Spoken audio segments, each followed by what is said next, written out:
yang akan membahas lebih lanjut mengenai penyusunan naskah akademik dan rancangan undang-undang merek dan indikasi geografis.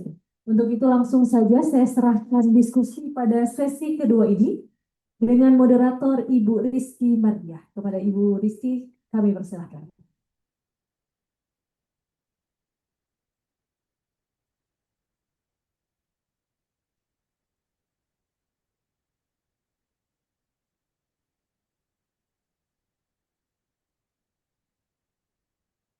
Assalamualaikum warahmatullahi wabarakatuh. Selamat siang, Bapak dan Ibu sekalian. Semoga semua sudah cukup beristirahat dan kembali bersemangat untuk melanjutkan diskusi kita di sesi kedua kali ini. Eh, Baik, sebelumnya saya undang dulu ketiga narasumber kita. Untuk Bu Dwi Anita Daruherdani SH LLM, silakan ke depan. Lalu ada Bu Dr. Heni Marlina SHMH MLI, dan juga Pak Agung Indrianto SHMH LLM, silakan.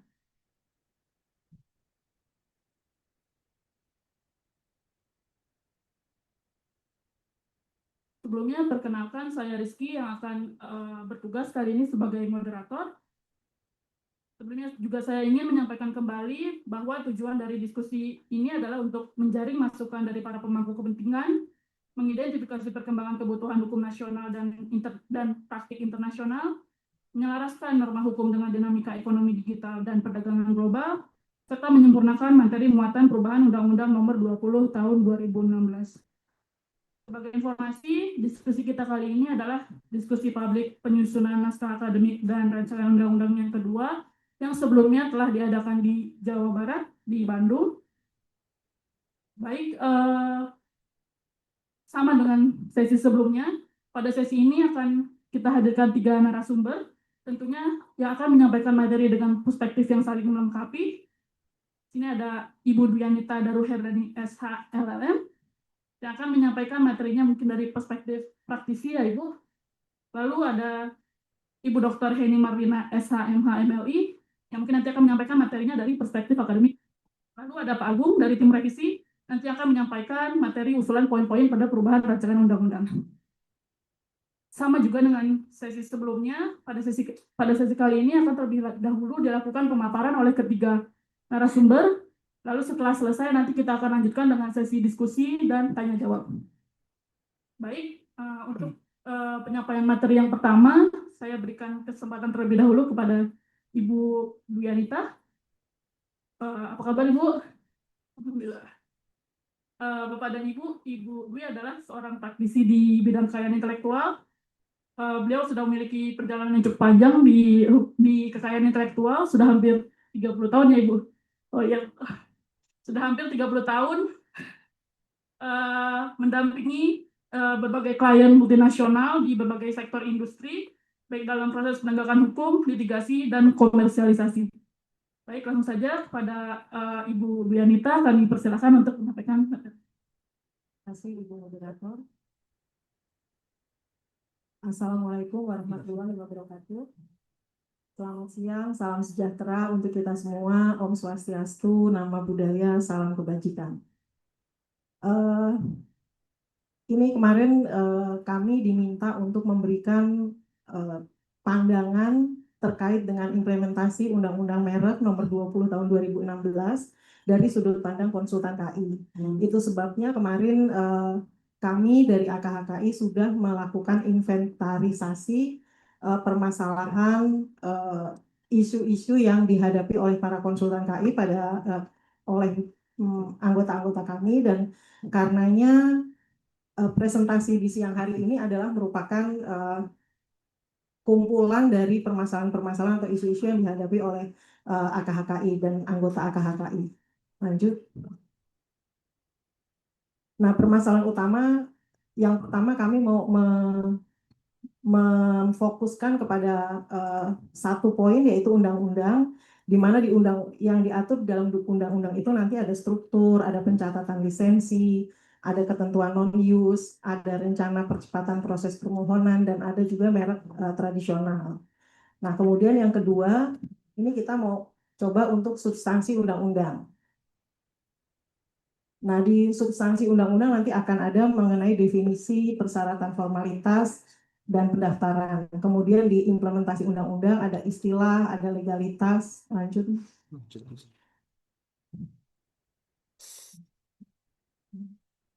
Nah, ini kita masuk ke yang butir pertama, mengenai undang-undang.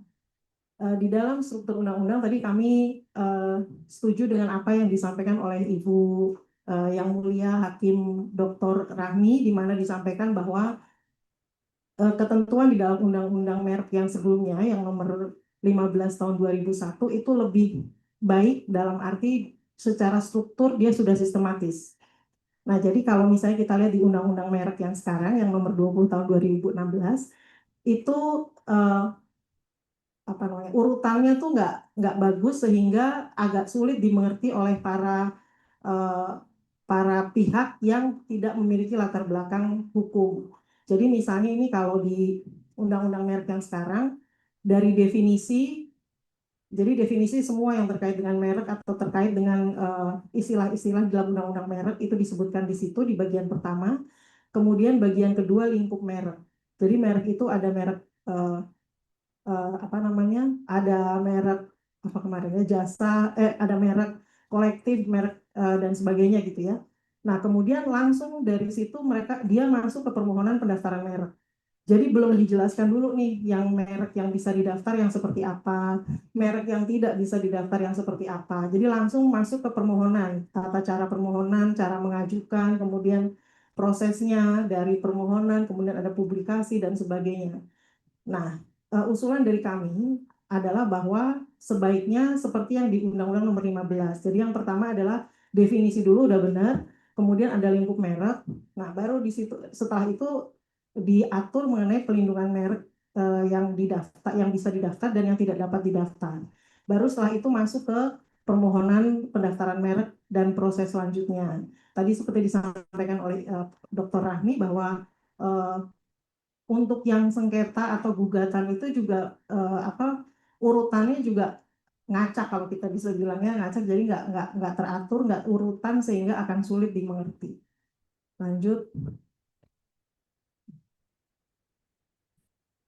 Kemudian pencatatan lisensi. Kan memang ada kewajiban di dalam Undang-Undang Merek bahwa lisensi itu wajib dicatatkan di DJKI, karena kalau tidak dicatatkan dia akan tidak berdampak kepada pihak ketiga, yang artinya bahwa penggunaan oleh penerima lisensi tidak dianggap sebagai pemakaian oleh pemilik merek, sehingga nanti bisa masuk ke kriteria non-use, tidak digunakan selama sekian tahun, dan kemudian bisa dijadikan alasan atau dasar untuk mengajukan gugatan penghapusan. Nah, tetapi di Undang-Undang Merek nggak diatur, tidak diatur mengenai pencatatan perjanjian sublisensi.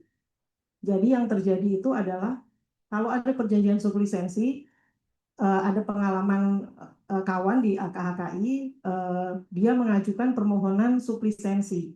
Karena tidak ada di dalam e-filing itu permohonan pencatatan sublisensi, makanya dia masukin sebagai, disarankan untuk mengajukan permohonan pencatatan lisensi merek. Nah, tetapi pada akhirnya pas surat pencatatannya muncul, dia bukan, kan gini, kalau lisensi itu pemberi lisensi dari A sebagai pemilik merek diberikan kepada B sebagai penerima lisensi. Nah, si B mempunyai hak untuk menunjuk sublisensi, misalnya berdasarkan perjanjian awal, perjanjian lisensi yang master. Dia boleh menunjuk sublisensi. Nah, karenanya perjanjian sublisensi adalah dari B ke C.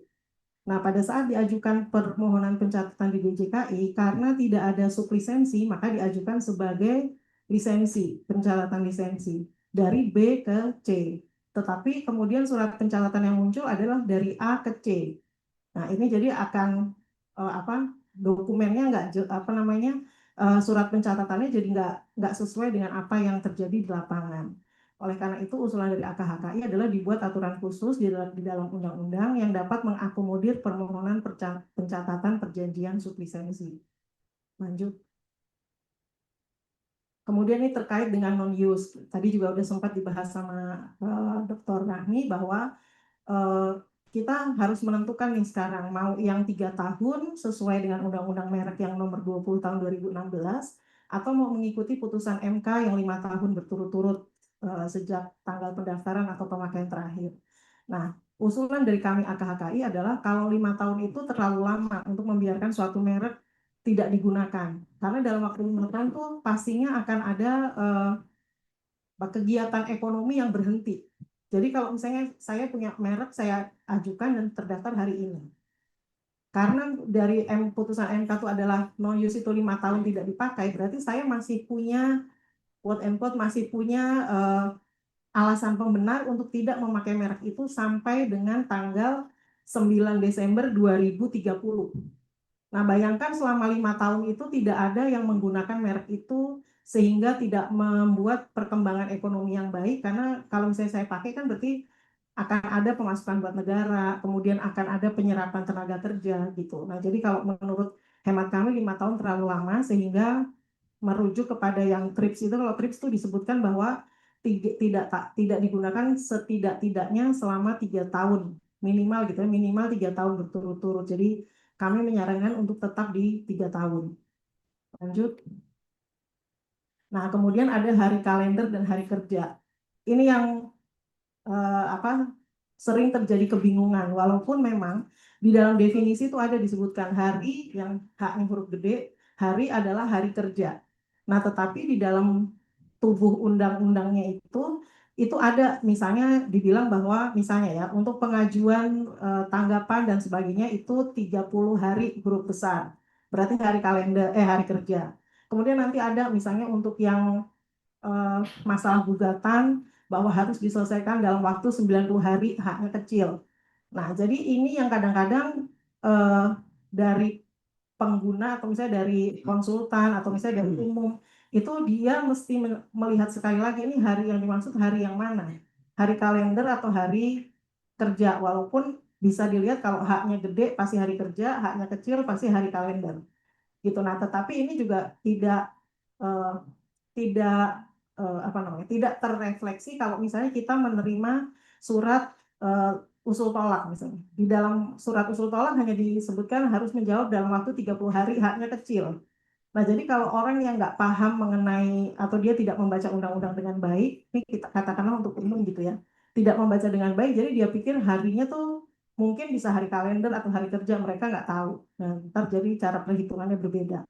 Oleh karenanya usulan dari AKHKI adalah tidak perlu dibuat definisi hari yang huruf besar maupun hari yang huruf kecil gitu, tidak usah, tetapi langsung saja disebutkan di dalam pasal itu bahwa ini dihitungnya misalnya pengajuan tanggapan terhadap usul tolak harus dilakukan dalam waktu 30 hari kalender misalnya, atau 30 hari kerja. Langsung disebutkan di dalam pasal tersebut tanpa perlu merujuk kepada definisi. Gitu, lanjut. Nah, ini wacana untuk melakukan percepatan proses pendaftaran. Memang beberapa waktu yang lalu kami ada diskusi juga dengan DJKI terkait dengan rencana untuk proses percepatan pendaftaran merek yang akan selesai dalam hitungan hari gitu, tapi dengan membayar biaya tertentu. Ini kan baru wacana gitu. Nah, ini dari AKHKI berpendapat bahwa apabila hanya akan diajukan atau diproses dalam waktu sekian hari gitu ya, misalnya 3 hari, 5 hari, seminggu gitu ya, itu akan menyebabkan permohonan dengan hak prioritas nanti akan jadi tumpang tindih, apa sih namanya, jadi nanti kita nggak tahu mana duluan nih, karena kalau berdasarkan hak prioritas itu kan siapapun yang dari negara yang meratifikasi Paris Convention itu mereka boleh mengajukan dalam waktu 6 bulan di negara lain peserta Paris atau ratifikasi Paris, di mana tanggalnya itu tetap di tanggal negara asal. Jadi misalnya dia sudah mengajukan di misalnya ya di Amerika Serikat di tanggal misalnya 1 Januari 2025. Nah, 6 bulan itu kan 1 Juli, 1 Januari, Februari, Maret, April, Mei, Juni, Juli. 1 Juli 2025. Nah, kalau misalnya ada permohonan yang masuk antara 1 Januari sampai 1 Juli 2025, masuk permohonan kemudian dipercepat sehingga sekian hari. Kalau dia sudah didaftar di sini, terus nanti bagaimana nasib dengan yang hak prioritas? Karena dia masih punya waktu untuk mengajukan sampai 1 Juli. Padahal menurut Paris Convention itu kan kalau dia masukin sampai 1 Juli, dianggap mengajukannya 1 Januari. Sehingga harusnya yang hak prioritas ini tadi bisa terdaftar karena dianggap diajukan 1 Januari. Sementara yang tidak menggunakan konvensi Paris tadi atau tidak menggunakan hak prioritas tadi diajukan di tengah-tengah tanggal itu gitu. Seharusnya dia tidak memiliki hak untuk itu. Nah, walaupun memang ada wacana bahwa nggak apa-apa didaftar aja, nanti kalau misalnya memang ada yang mengajukan hak prioritas, maka yang hak prioritas dapat mengajukan pembatalan dan pembatalan itu diajukan ke Komisi Banding Merek, tidak perlu ke pengadilan. Nah, memang secara apa ya teknis itu mungkin nggak ada masalah, tetapi kami dari eh, konsultan atau dari para pengguna atau pemilik merek itu akan menjadi sesuatu yang menimbulkan biaya lagi gitu. Padahal kan kita maunya jadi apa ya? Jadi nanti dikhawatirkan haknya dia sebagai orang yang memiliki hak prioritas tadi jadi terlewatkan gitu, terlewatkan karena adanya yang percepatan ini. Dan menurut hemat saya, kalau misalnya memang mau ada percepatan, berarti harus dipikirkan juga bagaimana dengan keterikatan kita kepada Paris Convention tersebut, di mana yang 6 bulan tadi. Mungkin apa undang-undangnya diganti atau bagaimana itu nanti mungkin dari para pembuat undang-undang. Lanjut. Nah, ini merek non-tradisional. Di dalam undang-undang merek tidak memberikan kriteria yang jelas mengenai apa yang dimaksud dengan merek yang misalnya kalau yang non-tradisional misalnya merek 3 dimensi. Nah, merek 3 dimensi itu kan harusnya dia mempunyai 3 dimensinya itu sendiri dia harus mempunyai daya pembeda. Jadi bukan berarti bahwa ini ada misalnya contohnya kayak botol Coca-Cola gitu. Kalau botol Coca-Cola itu udah signifikan banget, sudah sangat apa namanya distintif banget bahwa itu adalah punyanya Coca-Cola. Dari botolnya aja kita tanpa lihat merek kita tahu itu Coca-Cola. Gitu. Jadi dari si botol itu menunjukkan bahwa dia memang ada daya bedanya. Nah, itu yang disebut dengan merek 3 dimensi. Tetapi kan di dalam prakteknya ada aja orang mendaftarkan cuma kotak biasa, tapi kemudian dia tambahin mereknya, misalnya Coca-Cola. Yang menjadi daya beda dalam hal ini bukan bentuk kotaknya, tapi adalah namanya si Coca-Colanya itu. Nah, jadi ini udah tidak sejalan lagi dengan uh, arti dari merek 3 dimensi. Nah, kemudian ini nanti akan menjadi masalah di perjalanan. Jadi misalnya katakanlah tadi yang merek 3 dimensi kotak tadi bentuk kotak dan ada namanya Coca-Cola misalnya. Kemudian di tengah jalan ternyata ada orang yang menggunakan gambar kotak yang sama misalnya, tapi nggak ada nama Coca-Colanya. Nah, dianggap sama penegak hukum bahwa itu tidak pelanggaran karena yang masih ada bisa dibedakan bahwa yang satu Coca-Cola yang satu bukan. Jadi itu kembali lagi kepada masalah mereknya, katanya gitu. Jadi bukan kepada bentuknya. Jadi ini kalau dari usulan dari AKHKI adalah harus dibuat pasal khusus yang mengatur kriteria yang harus dipenuhi oleh merek non tradisional agar bisa didaftar. Gitu. Jadi misalnya dia harus mempunyai daya pembeda dan daya beda itu bukan karena adanya merek kata yang ditempelkan pada 3 dimensi tersebut. Nah, kemudian permohonan pendaftaran merek. Di dalam undang-undang diatur bahwa permohonan pendaftaran merek dapat diajukan secara elektronik maupun non-elektronik. Tetapi dalam prakteknya tidak ada permohonan yang diajukan non-elektronik, jadi semua elektronik. Nah, sehingga usulan dari kami supaya juga menjaga agar DJKI, Kementerian Hukum dalam hal ini, eh, telah melaksanakan undang-undang dengan baik, sehingga harusnya di undang-undang disebutkan langsung aja apakah permohonan diajukan secara elektronik atau non-elektronik gitu. Kalau misalnya memang ada elektronik dan non-elektronik, berarti DJKI harus siap juga ada loket yang bisa mendaftarkan secara non-elektronik. Gitu. Lanjut. Nah, kemudian ini ada implementasi. Tadi tadi udah tentang yang undang-undang itu sendiri, bunyi dari undang-undang. Sementara ini yang kami bahas lebih lanjut adalah implementasi dari undang-undang, di mana yang pertama adalah terkait dengan legalitas pemohon, kemudian yang kedua surat pernyataan, legalitas kuasa, pemeriksaan substantif, pendaftaran, pasca pendaftaran, dan hak merek yang berada di dalam di masa grace period. Lanjut. Nah, legalitas pemohon nih, Eh, kan kalau di undang-undang kita disebutkan bahwa orang per orang itu warga negara Indonesia, warga negara gitu ya, Indonesia ataupun warga negara asing. Nah, kami di sini supaya apa namanya ya, memastikan bahwa yang mengajukan permohonan adalah benar orang yang bersangkutan, kami mengusulkan agar kalau warga negara Indonesia berarti dia harus melampirkan KTP. Jadi kalau selama ini kalau kita mengajukan permohonan itu nggak pernah lagi tuh ditanya legalitas pemohon, baik orang perorangan maupun badan hukum. Jadi kita main masukin aja gitu. Nanti di tengah jalan kalau misalnya ada masalah, bisa jadi orang yang tadi mendaftar bilang itu bukan saya atau gimana, ntar tidak sesuai dengan KTP dan sebagainya. Sehingga kami menyarankan bahwa kalau orang perorangan, kalau warga negara Indonesia dia harus melampirkan KTP, kemudian kalau warga negara asing dia harus melampirkan paspor dan kitab. Kenapa harus kitab? Karena kalau warga negara asing dia melakukan usaha di Indonesia berarti dia ada izin tetap tinggal secara tetap di Indonesia. Nah, jadi harus punya kitab. Nah, kemudian kalau badan hukum atau badan usaha, berarti kalau dia badan hukum Indonesia, dia harus memiliki nomor induk berusaha. Jadi kita nggak perlu, kalau dulu, zaman dulu tuh kan dia harus melampirkan akte pendirian perusahaan berikut perubahan-perubahannya terkait dengan susunan direksi. Nah, kalau ini tidak perlu pakai akte, tetapi cukup dengan NIB. Karena semua badan usaha yang ada di Indonesia itu pasti dia punya NIB untuk melakukan kegiatan usaha. Jadi ini tidak terlalu sulit lah pemenuhannya.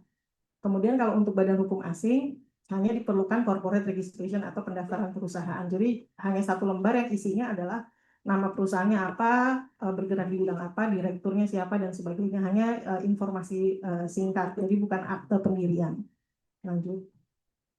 Kemudian surat pernyataan. Kalau di dalam undang-undang kan disebutkan bahwa wajib melampirkan surat pernyataan kepemilikan.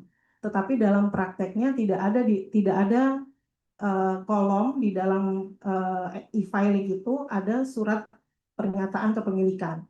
Jadi kalau saya mengajukan, kami lah rata-rata dari kami kalau mengajukan itu kami masukkan di dokumen pendukung. Jadi surat pernyataan kami lampirkan di situ. Karena kalau misalnya kita tidak melampirkan uh, filing e-filing itu secara sistem dia langsung mengenerate adanya surat pernyataan yang ditandatangani oleh pemohon atau kuasanya gitu. Nah, jadi itu nanti ada tuh, udah ada formatnya. Jadi kalau kita nggak melampirkan surat kuasa, nanti ada surat pernyataan dibuat secara generate oleh si sistem tersebut.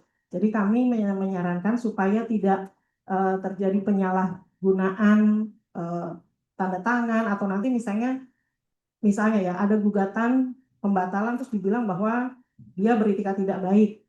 Nah, padahal dia pada waktu mengajukan permohonan menandatangani surat pernyataan kepemilikan bahwa itu adalah merek miliknya, tidak menjiplak dan sebagainya. Terus dia bilang ini enggak, saya nggak pernah tanda tangan, gitu. Kan jadi masalah lagi gitu di kemudian hari. Jadi kalau menurut hemat saya, kalau misalnya hemat kami, kalau misalnya memang harus ada diwajibkan surat pernyataan, berarti di kolom permohonan harus ada attachment atau lampiran untuk surat pernyataan. Tapi kalau misalnya memang tidak diperlukan adanya surat pernyataan, berarti tidak perlu disebutkan di dalam undang-undang bahwa diwajibkan untuk melampirkan surat pernyataan. Lanjut. Nah, sekarang legalitas puasa nih. Undang-undang mengatur bahwa puasa adalah konsultan KI terdaftar, sehingga hanya konsultan KI sajalah yang dapat bertindak mewakili kepentingan pemohon. Jadi kalau misalnya saya nama pribadi Dwi Anita, tapi saya bukan konsultan, seharusnya saya tidak bisa mengajukan permohonan atas nama orang lain. Saya hanya bisa mengajukan permohonan atas nama saya. Itu seharusnya, memang di aturannya begitu gitu ya. Nah, tetapi dalam prakteknya banyak, banyak uh, orang perorangan, banyak itu kan dua juga banyak ya, lebih dari satu. Jadi saya bilang banyak. Saya nggak sebut jumlahnya, tapi banyak akun perorangan non konsultan yang bisa mendaftarkan merek atas nama pihak lain. Jadi kalau kami kebetulan saya kan juga anggota Majelis Pengawas Konsultan KI di dalam rapat beberapa waktu yang lalu kami temukan bahwa ada dua akun atas nama perorangan yang mengajukan permohonan pendaftaran merek atas nama pihak lain. Yang satu itu dia punya 1.700 permohonan atas nama orang lain, yang satu lagi dia punya 5.700 permohonan atas nama orang lain. Padahal dua orang ini bukan konsultan KI. Gitu. Jadi ini yang menurut hemat saya hemat kami harus ditertibkan akun-akun yang seperti ini. Oleh karena itu dari usulan dari AKHKI saat ditertibkan dengan cara bahwa yang dapat mengajukan permohonan pendaftaran merek hanyalah konsultan atas nama orang lain adalah hanya konsultan KI. Nah, kemudian akun e-filing yang atas nama perorangan bukan konsultan KI tidak dapat mengajukan permohonan merek atas nama pihak selain namanya sendiri. Yang ketiga, akun e-filing atas nama perusahaan hanya boleh mengajukan permohonan atas nama perusahaan dimaksud. Jadi kalau misalnya kan kalau ada holding company, dia punya anak perusahaan, nah nggak boleh si akun perusahaan induk mengajukan permohonan atas nama akun anak perusahaan, nggak boleh. Anak perusahaan harus bikin akun baru lagi, gitu. Nah ini yang kedua dan ketiga, akun e-filing yang ketiga ini akun e-filing atas nama perusahaan itu sudah dilaksanakan. Jadi nggak ada akun perusahaan yang mendaftarkan atas nama perusahaan lain. Itu sudah dilaksanakan dengan baik. Nah, kemudian juga akun e-filing atas nama klinik atau sentra haki hanya bisa mengajukan permohonan merek atas nama dosen atau mahasiswa di lingkungan kampus bersangkutan dan tidak untuk melayani pihak lain. Jadi ini yang usulan dari kami. Lanjut. Kemudian pemeriksaan substantif.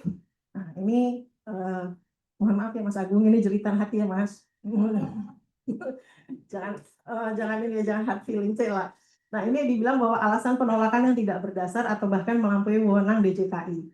Jadi yang pertama, permohonan merek yang ditolak dengan alasan etika tidak baik karena mempunyai persamaan secara keseluruhannya dengan merek yang telah terdaftar di negara lain atas nama pihak yang berbeda untuk barang atau jasa sejenis. Jadi contohnya, misalnya saya mendaftarkan merek misalnya ya, Anita, saya daftarkan merek Anita.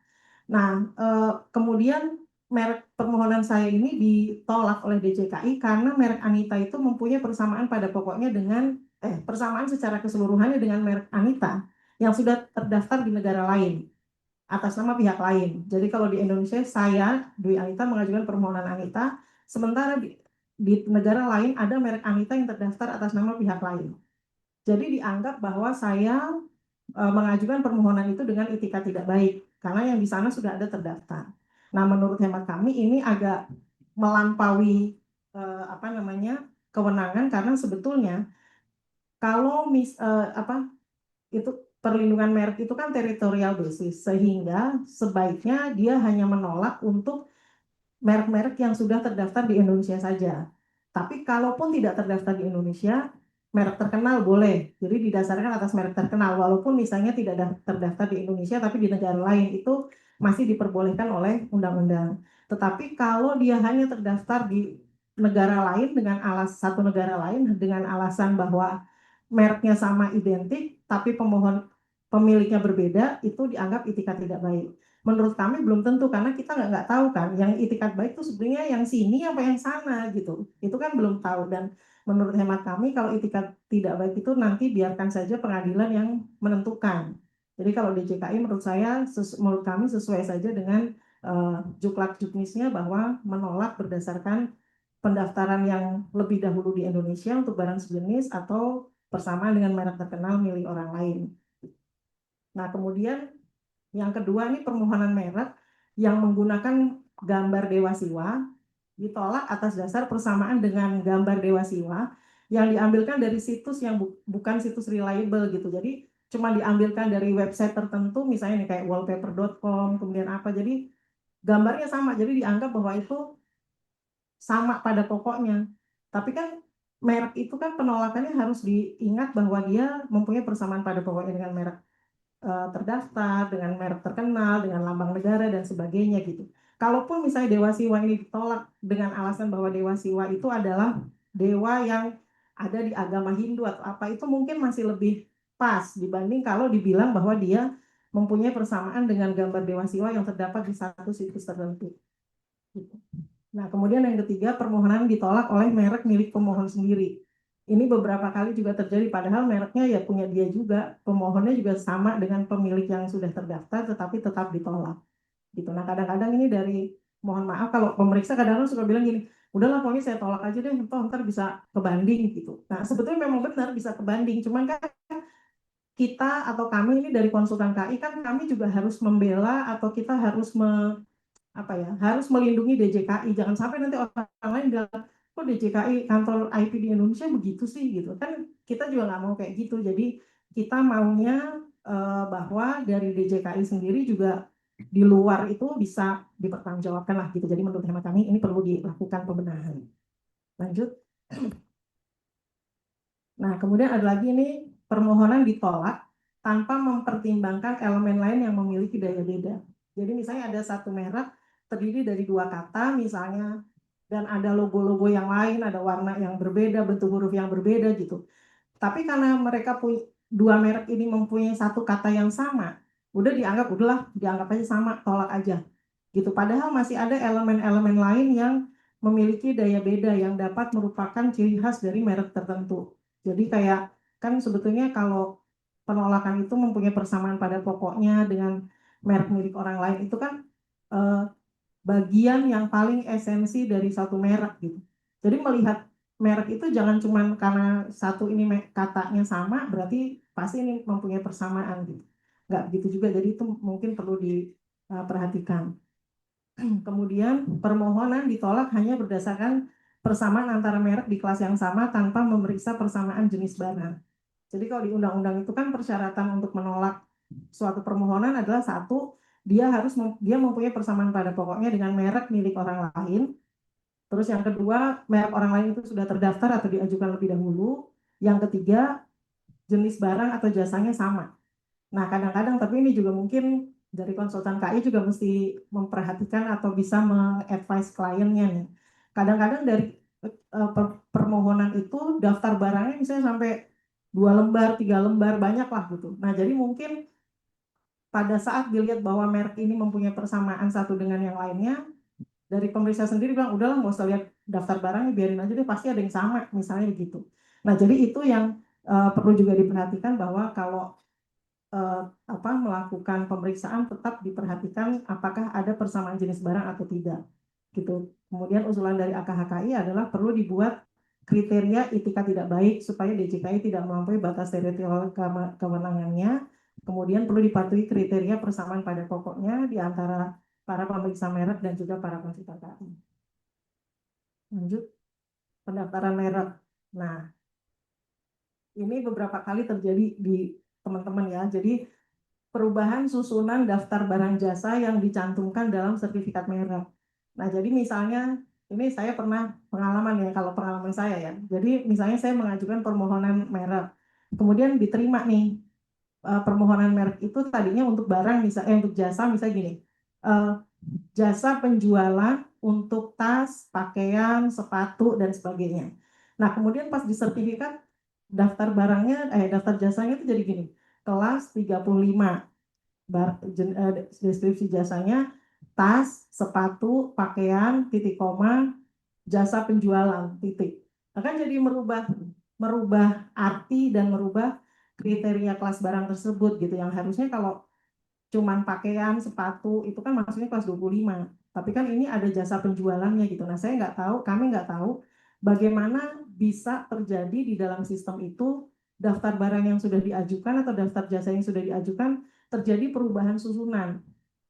Dan bahkan kadang-kadang bukan hanya itu aja, ada yang misalnya hilang satu barang, ada juga yang hilang satu baris, dua baris gitu. Kami nggak tahu tuh apa yang terjadi dengan sistem. Nah, jadi mungkin itu perlu diperhatikan juga. Lanjut, pasca pendaftaran. Ini Mbak Nironinya udah nggak ada sih.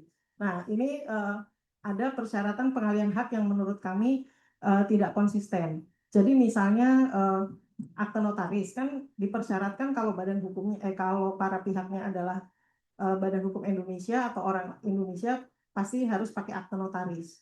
Nah, akte notaris itu kan adalah akte otentik. Jadi misalnya di dalam suatu akte notaris disebutkan gini, telah hadir di hadapan saya notaris ini, misalnya ya, Dwi Anita Daru Herdani, yang dalam hal ini selaku kuasa dari PT ABC, misalnya berdasarkan surat kuasa tanggal sekian. Nah, itu kan udah di akte notaris tuh.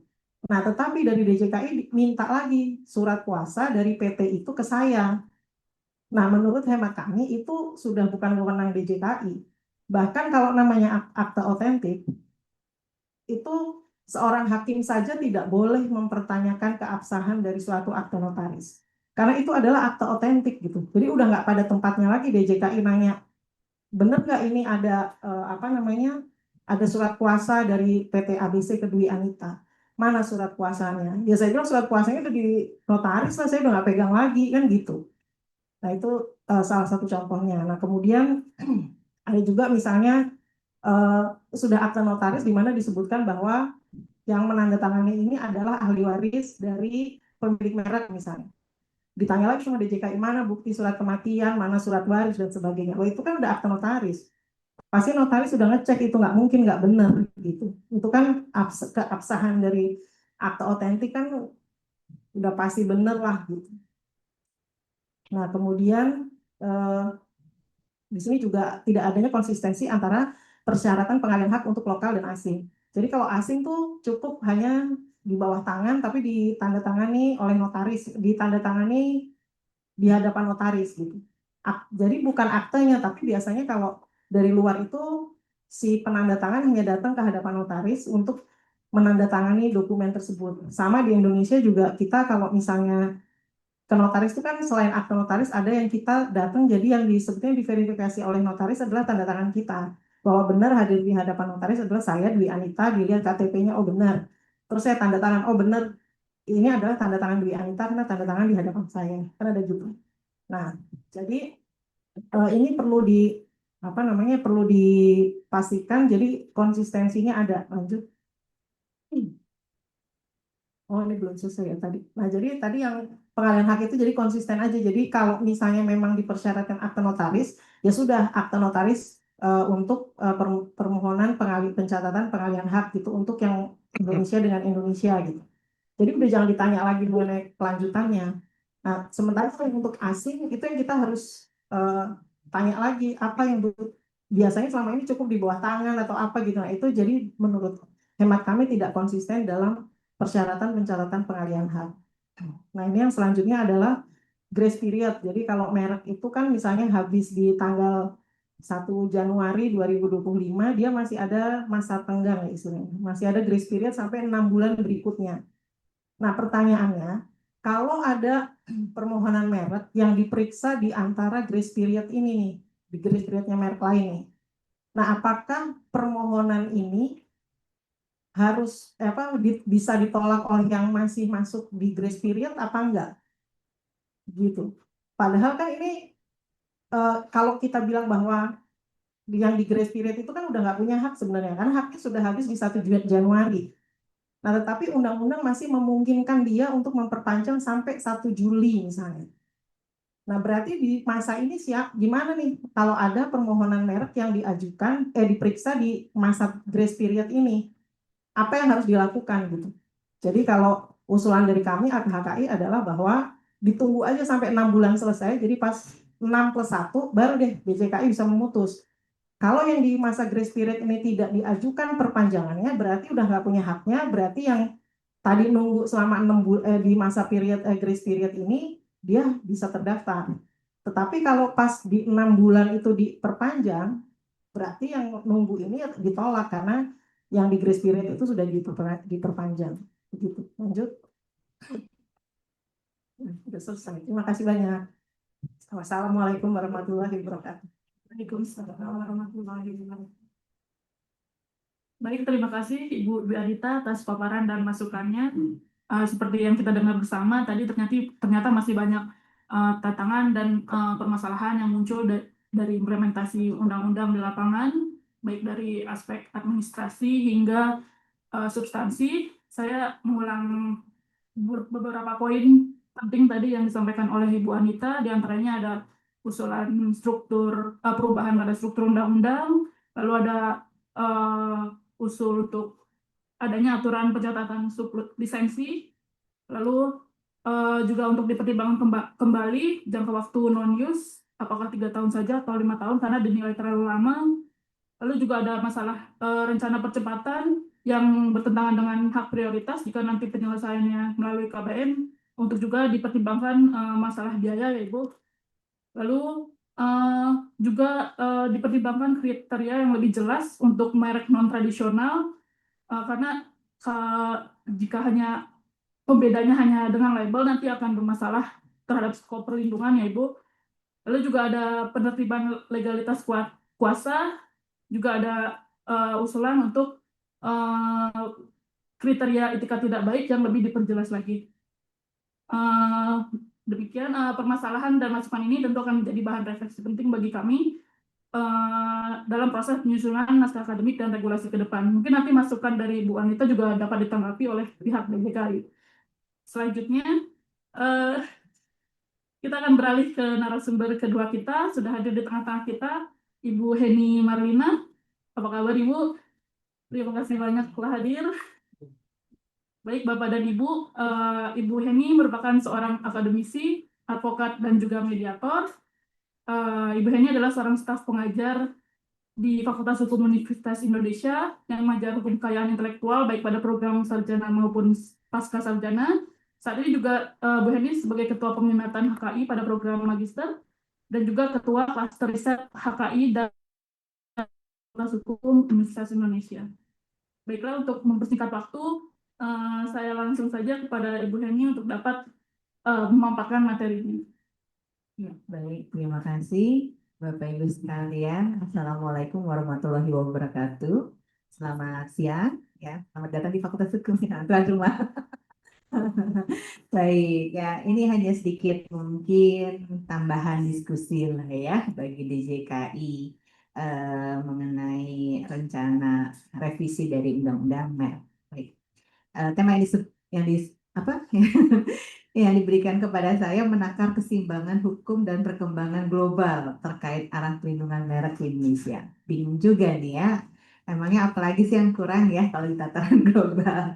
Oke, baiklah. Boleh lanjut ya. Saya coba melihat, nah ini di skip aja nih, ini nggak penting.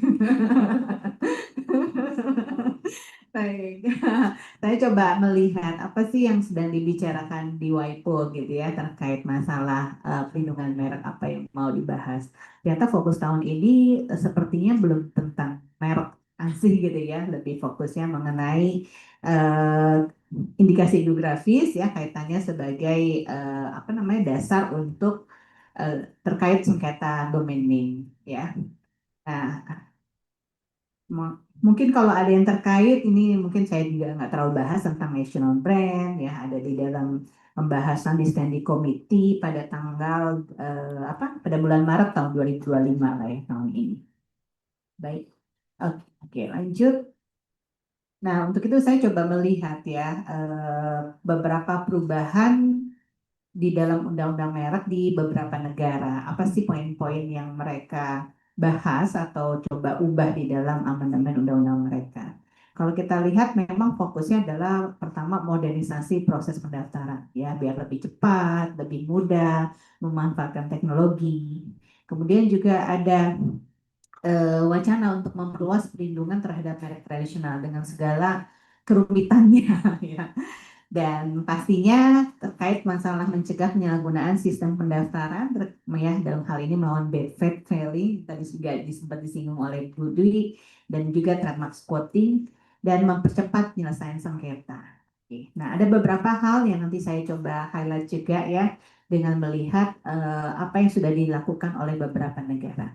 Tapi mohon maaf Bapak Ibu karena keterbatasan waktu juga mungkin belum semuanya saya explore gitu ya. Tapi ini hanya untuk memberikan tambahan entah itu ide atau juga bahan pertimbangan apakah bisa juga diakomodir di dalam undang-undang revisi undang-undang merek kita. Baik, boleh lanjut.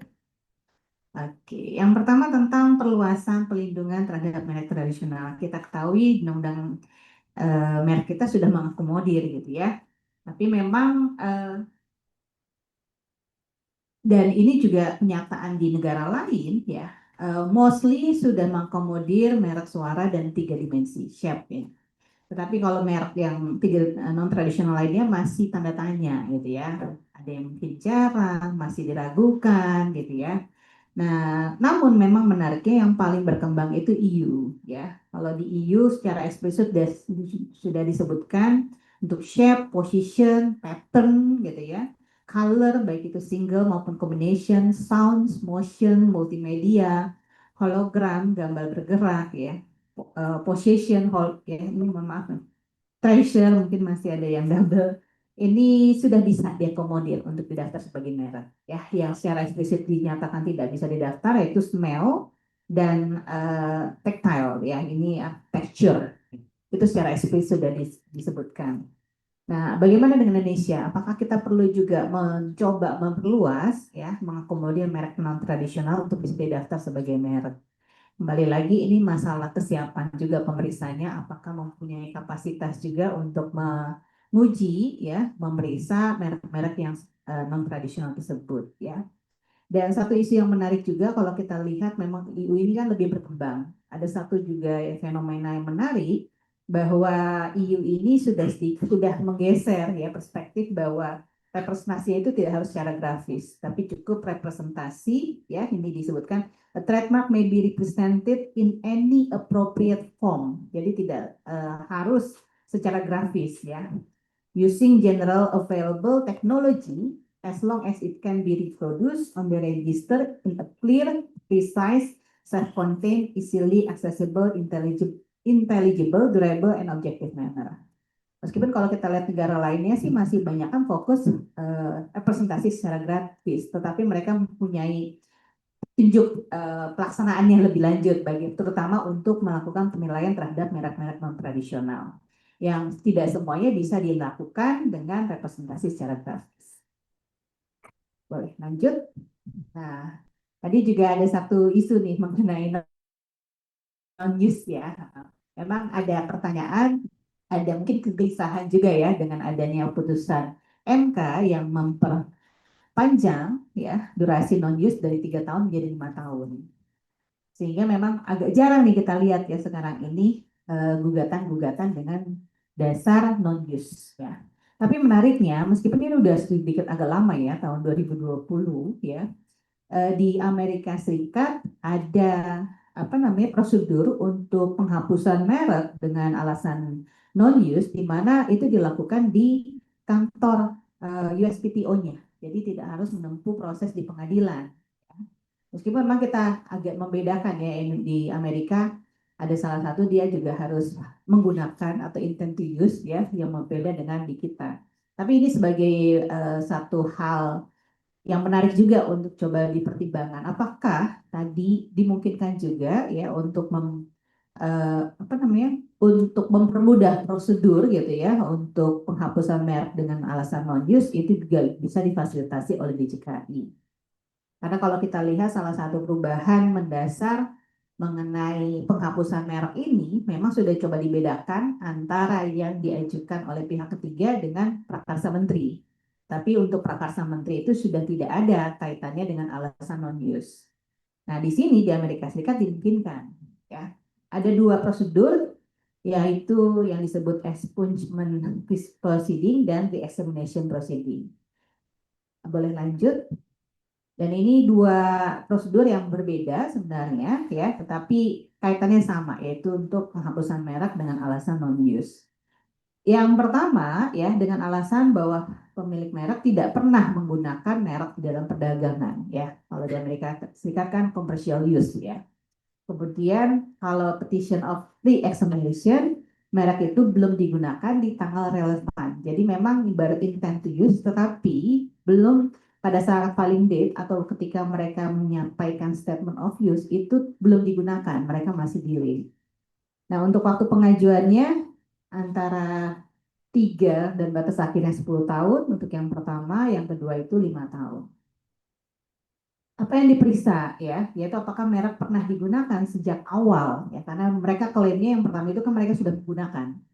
Dengan yang kedua, apakah merek sudah digunakan pada tanggal kritis atau filing date tersebut. Intinya fokusnya, ya, ini mempertanyakan apakah klaim penggunaan awal itu tepat atau tidak.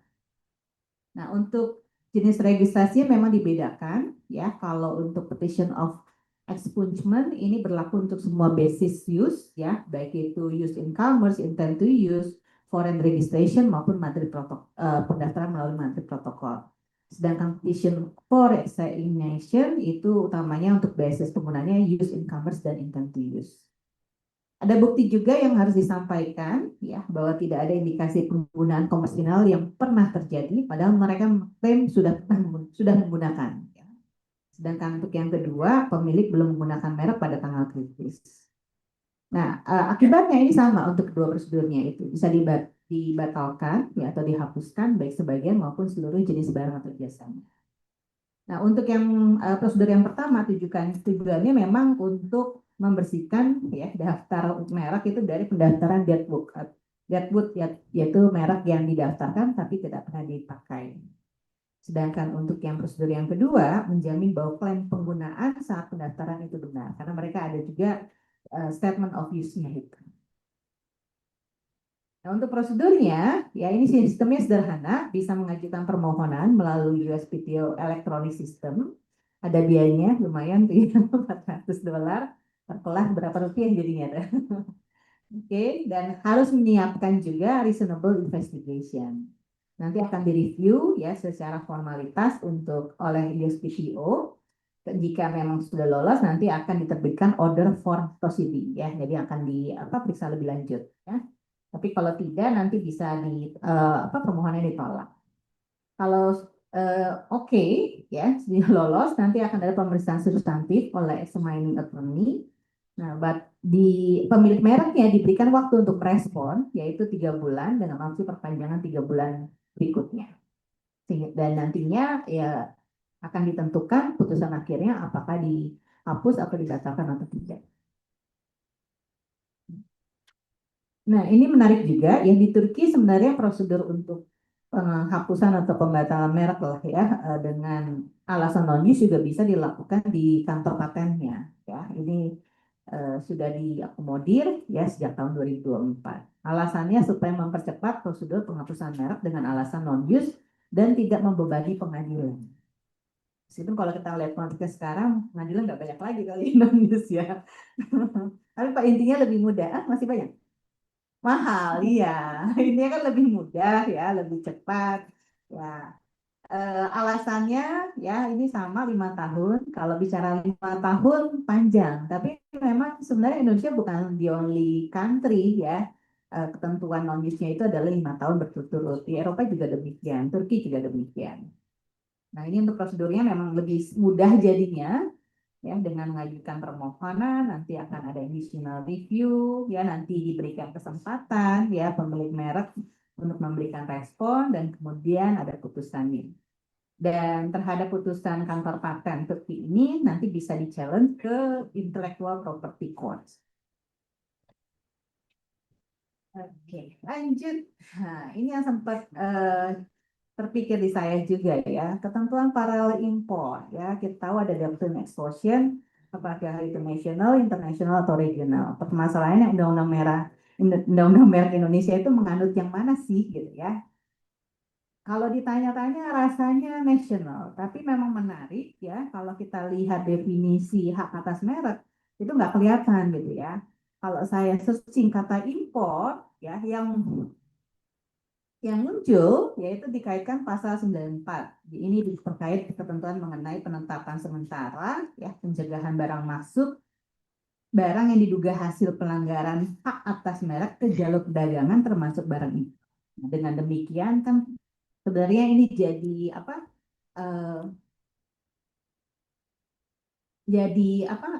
uji masuk gitu ya bahwa ya berarti kita national extortion dong ya dan bahwa pemilik merek itu juga punya hak terhadap importasi gitu ya bisa melarang importasi dan impor ya itu baru muncul juga di pasal 74 tapi ini kaitannya dengan larangan impor sebagai alasan tidak menggunakan merek.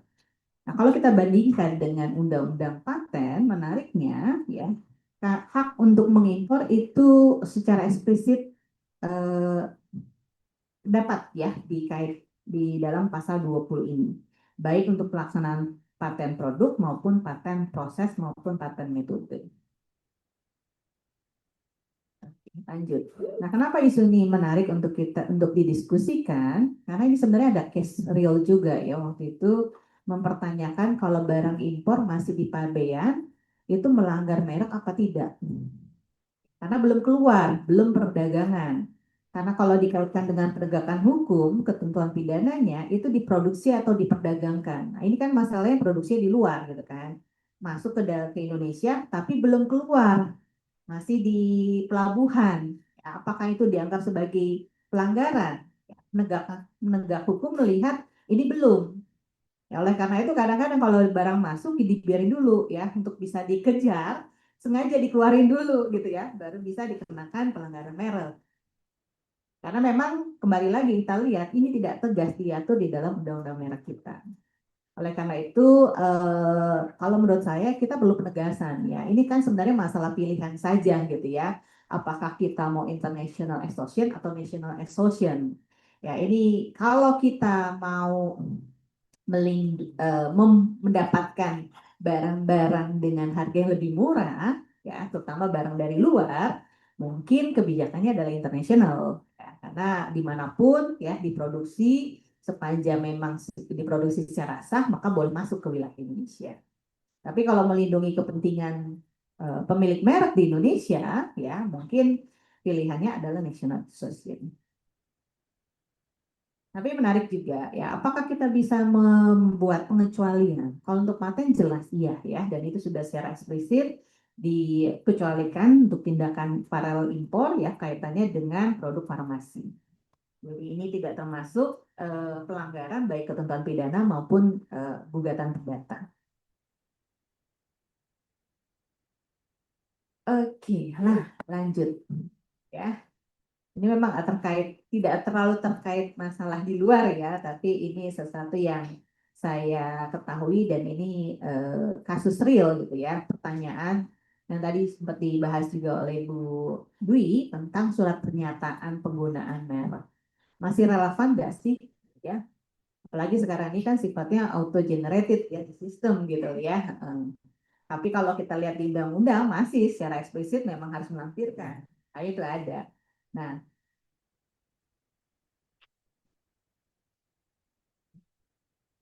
oh sorry, ini bukan, ini yang perpanjangan ya.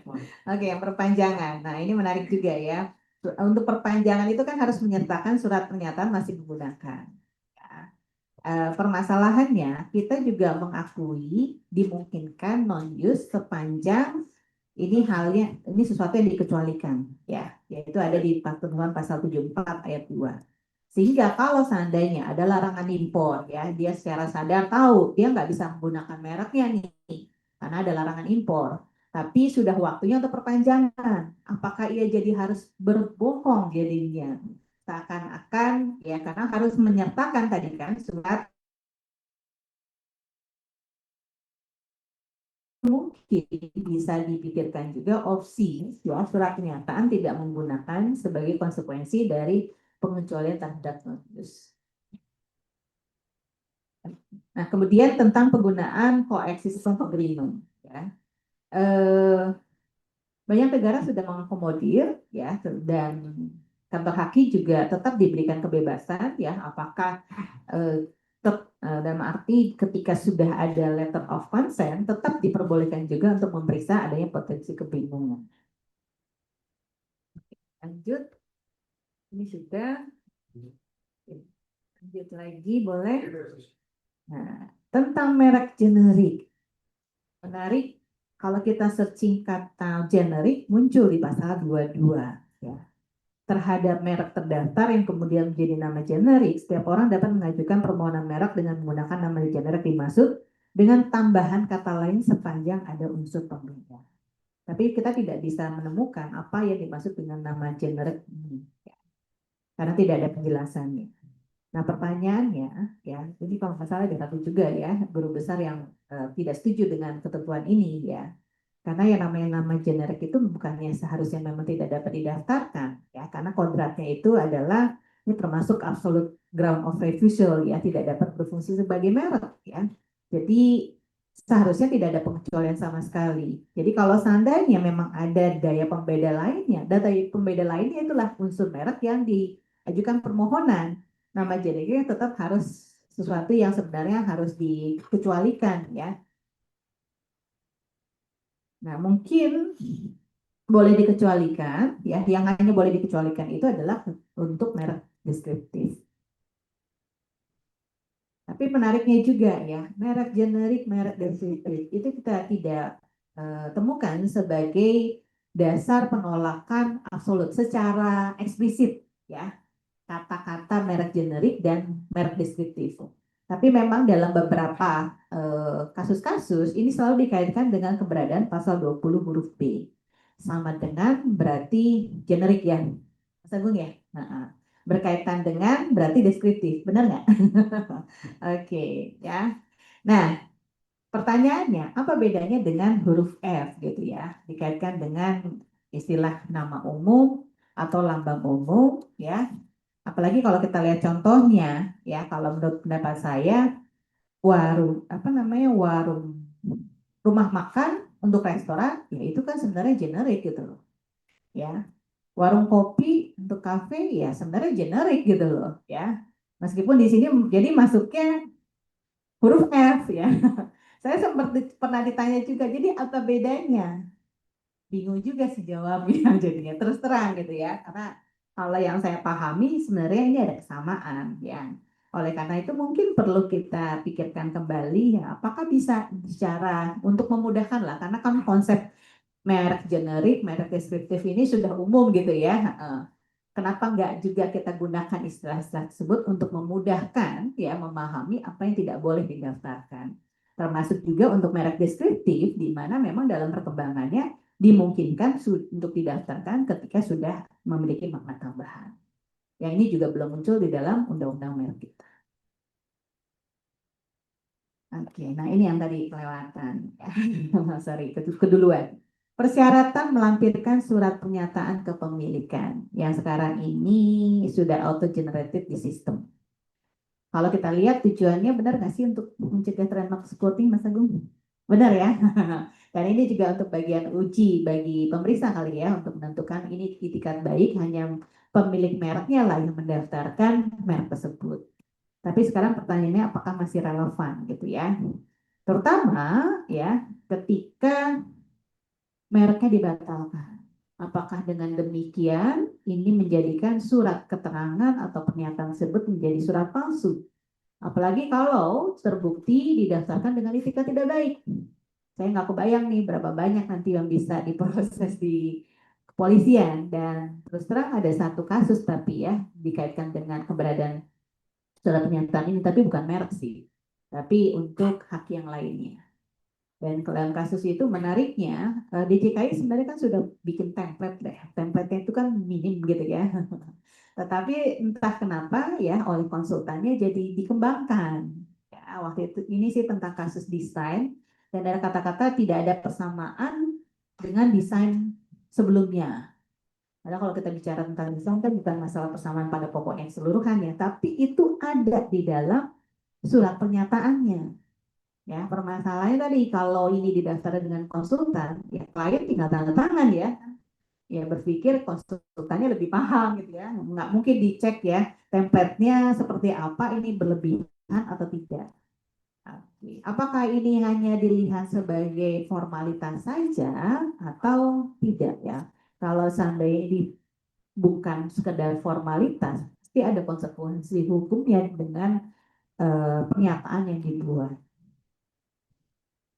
Oke. Dan kalau seandainya memang kalau di Amerika ini memang masih ada juga ya, karena di Amerika ini kan kita harus step juga ya ada verified statement tentang ownership, ini dikaitkan apakah sebagai bona fide use atau default use. Oke, nah menarik. Pasal 83 ayat 2, gugatan pelanggaran merek oleh pemilik merek terkenal tidak terdaftar. Ini kalau dilihat salah satu terobosan nih ya di Undang-Undang 20 2016. Tapi kalau saya kok yang saya melihatnya apakah ini memang ada keinginan untuk mengakomodir yang kalau di luar itu disebut sebagai passing off gitu ya, perlindungan terhadap merek tidak terdaftar.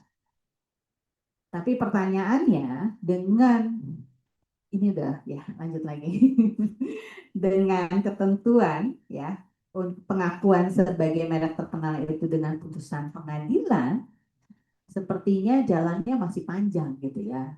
Jadi nggak seperti passing off gitu ya. Ada persyaratan yang harus dilalui. Di Indonesia saat ini untuk bisa mendapatkan pengakuan sebagai merek terkenal itu kan harus dengan putusan pengadilan. Putusan pengadilan ini kaitannya dengan gugatan. Ya, umumnya gugatan pembatalan ataupun penghapusan, di mana di dalam petitum minta untuk dinyatakan sebagai merek terkenal. Sebelum mengajukan gugatan, mereka harus mengajukan filing dulu.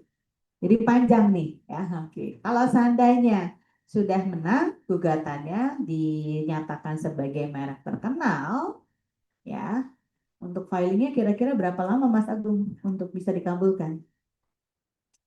6 bulan. Jadi ada jeda 6 bulan. Tapi kalau mengajukan ini, saya rasa ya, setahu saya sih belum ada ya. Menarik juga kalau ada yang mencoba gitu kan. Kira-kira hakim bisa terima nggak ya? Pertanyaannya yang dianggap sebagai pelanggarannya periodenya kapan gitu ya? Karena kalau kita lihat kalau seandainya nanti granted, kan itu juga kan pelindungannya mundur, ya. Apakah perbuatan ya pelanggaran sebelum filing date itu bisa diklaim juga untuk berdasarkan 83 ayat 2 ini. Atau kalau seandainya ini kayaknya menyulitkan pembuktian ya, apalagi hakim mungkin masih ragu, ya justru mungkin paling gampang nunggu granted aja gitu ya. Toh intinya juga perlindungannya mundur sejak filing date. Tapi ini memang terlalu teknis gitu ya untuk jadikan pertimbangan ketika mengajukan gugatan pelanggaran ya oleh pemilik merek yang tidak terdaftar. Oke. Ya, baik. Mungkin itu beberapa hal yang saya coba highlight ya, Bapak Ibu sekalian. Mudah-mudahan bisa jadi bahan diskusi lah ya. Kalau seandainya ada hal-hal di luar sana, ya perbandingan yang bisa diakomodir juga di dalam revisi Undang-Undang Merek kita untuk pertama lebih memudahkan pastinya ya, mempercepat proses dan memudahkan untuk penyelesaian sengketanya juga. Baik, mohon maaf untuk segala kekurangannya. Wassalamualaikum warahmatullahi wabarakatuh. Baik, terima kasih kepada Ibu Heni atas paparannya. Saya mengulas sedikit, tadi ada beberapa poin penting yang saya tangkap dari penjelasan Ibu Heni. Yang pertama ada modernisasi proses pendaftaran, yang juga memperluas objek pelindungan merek. Nanti mungkin akan beririsan juga dengan yang disampaikan oleh Pak Agung. Lalu juga mempertimbangkan tentang graphical representation, karena sekarang ini sudah mulai banyak muncul merek-merek non-tradisional yang tidak bisa melalui graphical representation. Lalu ada usul untuk penghapusan merek, untuk apakah bisa juga dipertimbangkan untuk dilakukan di kantor merek, ya Ibu. Lalu ada masalah tentang merek genre, ketentuannya lebih diperjelas lagi. Juga ada masalah terkait gugatan merek terkenal yang tidak terdaftar. Baik, terima kasih Bu Heni. Selanjutnya kita akan beralih ke materi terakhir, yaitu materi mengenai usulan poin-poin perubahan dalam rancangan undang-undang merek yang akan disampaikan oleh Pak Agung dari tim revisi. Pak Agung merupakan ketua tim kerja kami di pemeriksaan substantif merek. Pak Agung, dipersilakan. Terima kasih, Moderator. Assalamualaikum warahmatullahi wabarakatuh. Selamat siang dan sore. Senang bertemu dengan Bapak dan Ibu semua. Tujuan utama dari kegiatan ini kan adalah mencari aspirasi dari para pemangku kepentingan gitu ya. Nah, jadi saya senang panitia menaruh saya di bagian terakhir itu. Ya, jadi saya hanya menyampaikan hal-hal yang belum disampaikan oleh pemateri-pemateri sebelumnya gitu. Dan bagian-bagian penting mana yang harus disampaikan terkait dengan pokok perubahan dari undang-undang. Jadi kami di sini sudah melakukan pertemuan internal, kemudian ingin menyampaikan terkait dengan pokok-pokok soal revisi. Dan ternyata dalam sesi diskusi pada hari ini ada banyak masukan yang kami terima gitu ya, dari sesi pagi dari masalah penegakan hukum di pengadilan, kemudian dari Kementerian Luar Negeri, dari Komisi Banding juga, dan akademisi dan praktisi. Dan kami bisa mengklasifikasikan beberapa permasalahan-permasalahan tadi, apakah bisa dimasukkan dalam revisi undang-undang, jadi norma undang-undang, atau bagian yang sebenarnya bersifat teknis untuk diperbaiki di tataran peraturan perundang-undangan di bawah undang-undang. Bisa jadi di peraturan pemerintah, di peraturan menteri, atau di sekedar di juknis dan SOP kami gitu. Tapi kami akan telah mendengar dan mencatat semua apa yang telah disampaikan. Jadi di bagian sesi terakhir ini hanya sedikit saja menambahkan pokok-pokok usul revisi Undang-Undang Nomor 20 Tahun 2016 yang sudah kami bahas dari pembahasan internal. Boleh selanjutnya? Dan sedikit informasi bahwa kita nggak akan bergeser di slide ini. Jadi yang saya sampaikan hanya 4 poin ini. Jadi nanti detailnya bisa dibaca Bapak dan Ibu semua. Tapi yang pasti intinya dari presentasi atau paparan saya hanya menjelaskan terkait dengan 4 ini. Dan tadi beririsan dengan narasumber sebelumnya gitu ya. Yang pertama terkait dengan usulan atau pokok perubahan adalah perluasan definisi dan ruang lingkup merek gitu. Kami sudah membahas kemungkinan untuk memperluas ruang lingkup perlindungan dari merek sertifikasi yang belum ada dalam undang-undang merek, termasuk merek kolektifnya untuk direvitalisasi. Kemudian terkait dengan jenis-jenis merek non tradisional yang belum diatur dalam undang-undang merek, termasuk kemungkinan untuk menghapus klausul representasi grafis. Tapi ada permasalahan teknis di situ. Saya berbicara dulu terkait dengan pertama dari merek sertifikasi yang belum diatur secara eksplisit, nanti rencana akan diatur. Kemudian juga terkait dengan apa namanya, bahasa revitalisasi lagi, membuat peran merek kolektif itu lebih penting karena salah satunya adalah program pemerintah untuk koperasi merah putih gitu ya. Jadi mencoba untuk meningkatkan jumlah permohonan merek kolektif. Kemudian dari jenis-jenis merek yang tadi dibahas, ada merek non tradisional yang belum jelas, saya sepakat bahwa ada tataran teknis terkait dengan bagaimana ruang lingkup perlindungan merek non tradisional harus lebih jelas gitu. Karena saya melihat di tataran teknis, deskripsi di sertifikat itu merupakan bagian terpenting untuk menjelaskan ruang lingkup perlindungan, khususnya merek non tradisional. Dan ini belum muncul di sertifikat merek. Tapi ini lebih ke teknis gitu ya. Jadi menurut saya terkait dengan tadi usulan untuk memperjelas bagaimana ruang lingkup perlindungan merek non tradisional itu masuknya bukan di undang-undang. Mungkin ada sebagian di definisi, tapi nanti akan jauh lebih jelas itu kalau misalnya kita bicara terkait dengan peraturan yang lebih teknis lagi. Nah, terkait dengan definisi, itu kita bisa dengan sederhana memperluas ruang lingkup dengan hanya menghilangkan contoh. Jika berbicara dengan definisi sekarang, kita kan berbicara terkait dengan tanda yang dapat ditampilkan secara grafis berupa huruf, kata, angka, gambar dalam bentuk 2 dimensi, 3 dimensi, suara, hologram. Nah, itu dihapus saja bisa. Jadi nanti tinggal berbicara terkait tanda yang dapat ditampilkan secara grafis, memiliki ide yang berbeda dan digunakan dalam kegiatan perdagangan barang atau jasa. Artinya, secara teknis kita bisa mengatur semua jenis merek. Itu apa namanya, kemungkinan yang bisa diambil terkait dengan perluasan definisi merek. Nah, kemudian terkait dengan representasi grafis, untuk bisa melindungi merek yang lebih luas, memang penghapusan itu menjadi ideal. Tapi yang dikhawatirkan adalah selama pengumuman di DJKI masih PDF, akan sangat sulit untuk bisa menghapus ketentuan representasi grafis. Tadi bicara Bu Eni menyampaikan terkait dengan Uni Eropa, tapi jangan lupa ketika berbicara terkait dengan using any appropriate form in self-contained, easily accessible, accountable, terus durable, objective, clear, precise. Nah, tanpa teknologi yang tepat, misalkan pemohon mau melakukan atau bahkan DJKI mau mengumumkan menggunakan teknologi yang sifatnya motion mark dalam bentuk video, dalam bentuk suara yang bisa diklik langsung terdengar gitu, akan sangat tidak mungkin gitu. Kalau misalnya kami belum bisa membuat teknologi publikasi dalam bentuk seperti di negara-negara maju itu. Jadi kenapa representasi grafis masih ada sampai saat ini? Ya karena pengumumannya masih PDF gitu. Jadi bentuk yang clear, precise, objektif, durable, intelligible itu cuma bisa lewat PDF saat ini gitu. Dan selama masih dalam bentuk PDF, selama itu pula representasi grafis dibutuhkan ya. Jadi itu kendala terkait dengan apa namanya, usulan representasi sangat bagus untuk diakomodir gitu. Tapi yang kami khawatirkan adalah tadi masalah teknologi yang tersedia di DJKI. Karena ketika bicara terkait dengan norma, itu akan jauh lebih mudah untuk direvisi ketimbang mewujudkan aplikasi atau teknologi yang lebih sophisticated lah, lebih modern gitu. Itu lebih sulit buat kami membayangkan seperti itu. Jadi dari praktik yang ada selama ini lebih sulit membuat teknologi yang tadi tepat untuk bisa mengakomodir hilangnya kata representasi grafis gitu.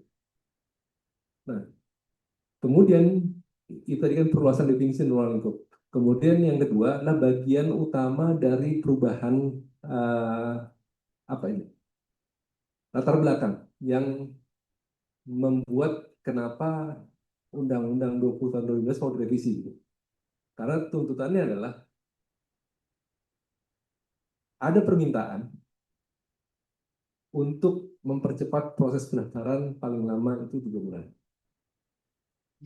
Kalau saya mendengar mungkin dari para pemangku kepentingan itu tidak terlalu urgent gitu. Karena dengan penyelesaian 6 bulan saja kata mereka sudah lumayan cepat dibandingkan di beberapa jurisdiksi gitu. Tapi ada kebutuhan permintaan untuk mempercepat paling lama 3 bulan. Meskipun dalam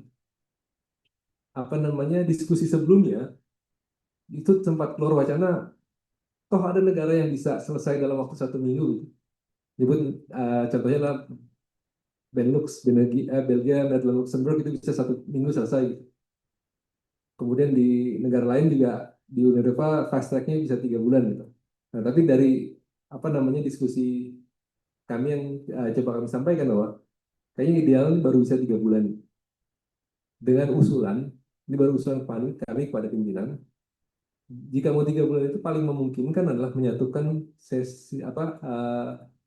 tahap formalitas dan substansi berbarengan, kemudian dipublikasi 2 bulan. Kalau tidak ada oposisi ya udah jadi 3 bulan berarti. Tapi kalau ada oposisi berarti ada reeksaminasi terkait dengan keberatan tersebut. Jadi lebih dari 3 bulan. Ini usulan yang terakhir kami sampaikan, yang mungkin bisa terjadi pro dan kontra gitu. Memang ada kemungkinan merek-merek yang menggunakan prioritas itu akan terlewati gitu. Jika proses permohonan itu dalam jangka waktu 3 bulan selesai. Tapi tadi sekali lagi mempelajari bagaimana negara-negara lain membuat jalan keluar terkait dengan ketentuan ini adalah mempermudah proses pembatalannya. Merek-merek yang diajukan prioritas tetap akan diterima pendaftarannya berdasarkan ketentuan prioritas, tapi jika ingin membatalkan merek yang sudah terdaftar akan lebih mudah jika startnya dari komisi banding. Tapi memang nanti usulan kami juga untuk membatasi terkait dengan merek-merek yang bisa dibatalkan oleh komisi banding jangka waktu pendaftaran itu. Mungkin 6 bulan, mungkin 1 tahun. Jadi tidak bisa untuk merek-merek yang sudah lama terdaftar. Ini kemungkinan untuk menghindari adanya backlog di komisi banding. Karena bisa jadi kan takutnya file-file lama terbuka lagi. Jadi kalau misalnya yang lama ya silahkan langsung ke pengadilan. Meskipun putusan komisi banding tersebut bisa diajukan juga ke pengadilan jika para pihak tidak puas dengan keputusan komisi banding tersebut. Kemudian terkait dengan pasca permohonan, ada beberapa keluhan dari para pengguna terkait dengan bahkan isunya yang saya dengar itu sekarang lamanya bisa lebih lama ketimbang ngajuin permohonan baru lah, kira-kira gitu bahasanya. Nah, karena ada beberapa permasalahan yang membuat semua pasca permohonan itu, permintaan pasca permohonan itu jadi kena imbasnya gitu. Nah, salah satunya adalah tidak adanya forum uji terkait dengan pembatalan atau penyelesaian sengketa untuk pasca permohonan seperti pengalihan hak, perubahan nama alamat, lisensi dan segala macam itu. Karena ada 2 kasus yang saat ini bergulir di PT UN. Jadi kalau bicara terkait dengan pembatalan merek itu adanya di Niaga, sementara terkait dengan pasca permohonan ada beberapa kasus yang larinya ke PT UN. Nah, kami coba mengusulkan terkait dengan sebaiknya ini dieskalasi juga ke Niaga. Sebagai tahap pertama untuk mengajukan pembatalan atau misalkan ada sengketa terkait dengan pasca permohonan juga ke komisi banding. Dan menggunakan mekanisme pengumuman untuk memberikan kesempatan pada pihak lain jika ada keberatan dengan pengalihan hak tersebut. Tapi pihak-pihak yang berkepentingan itu ya.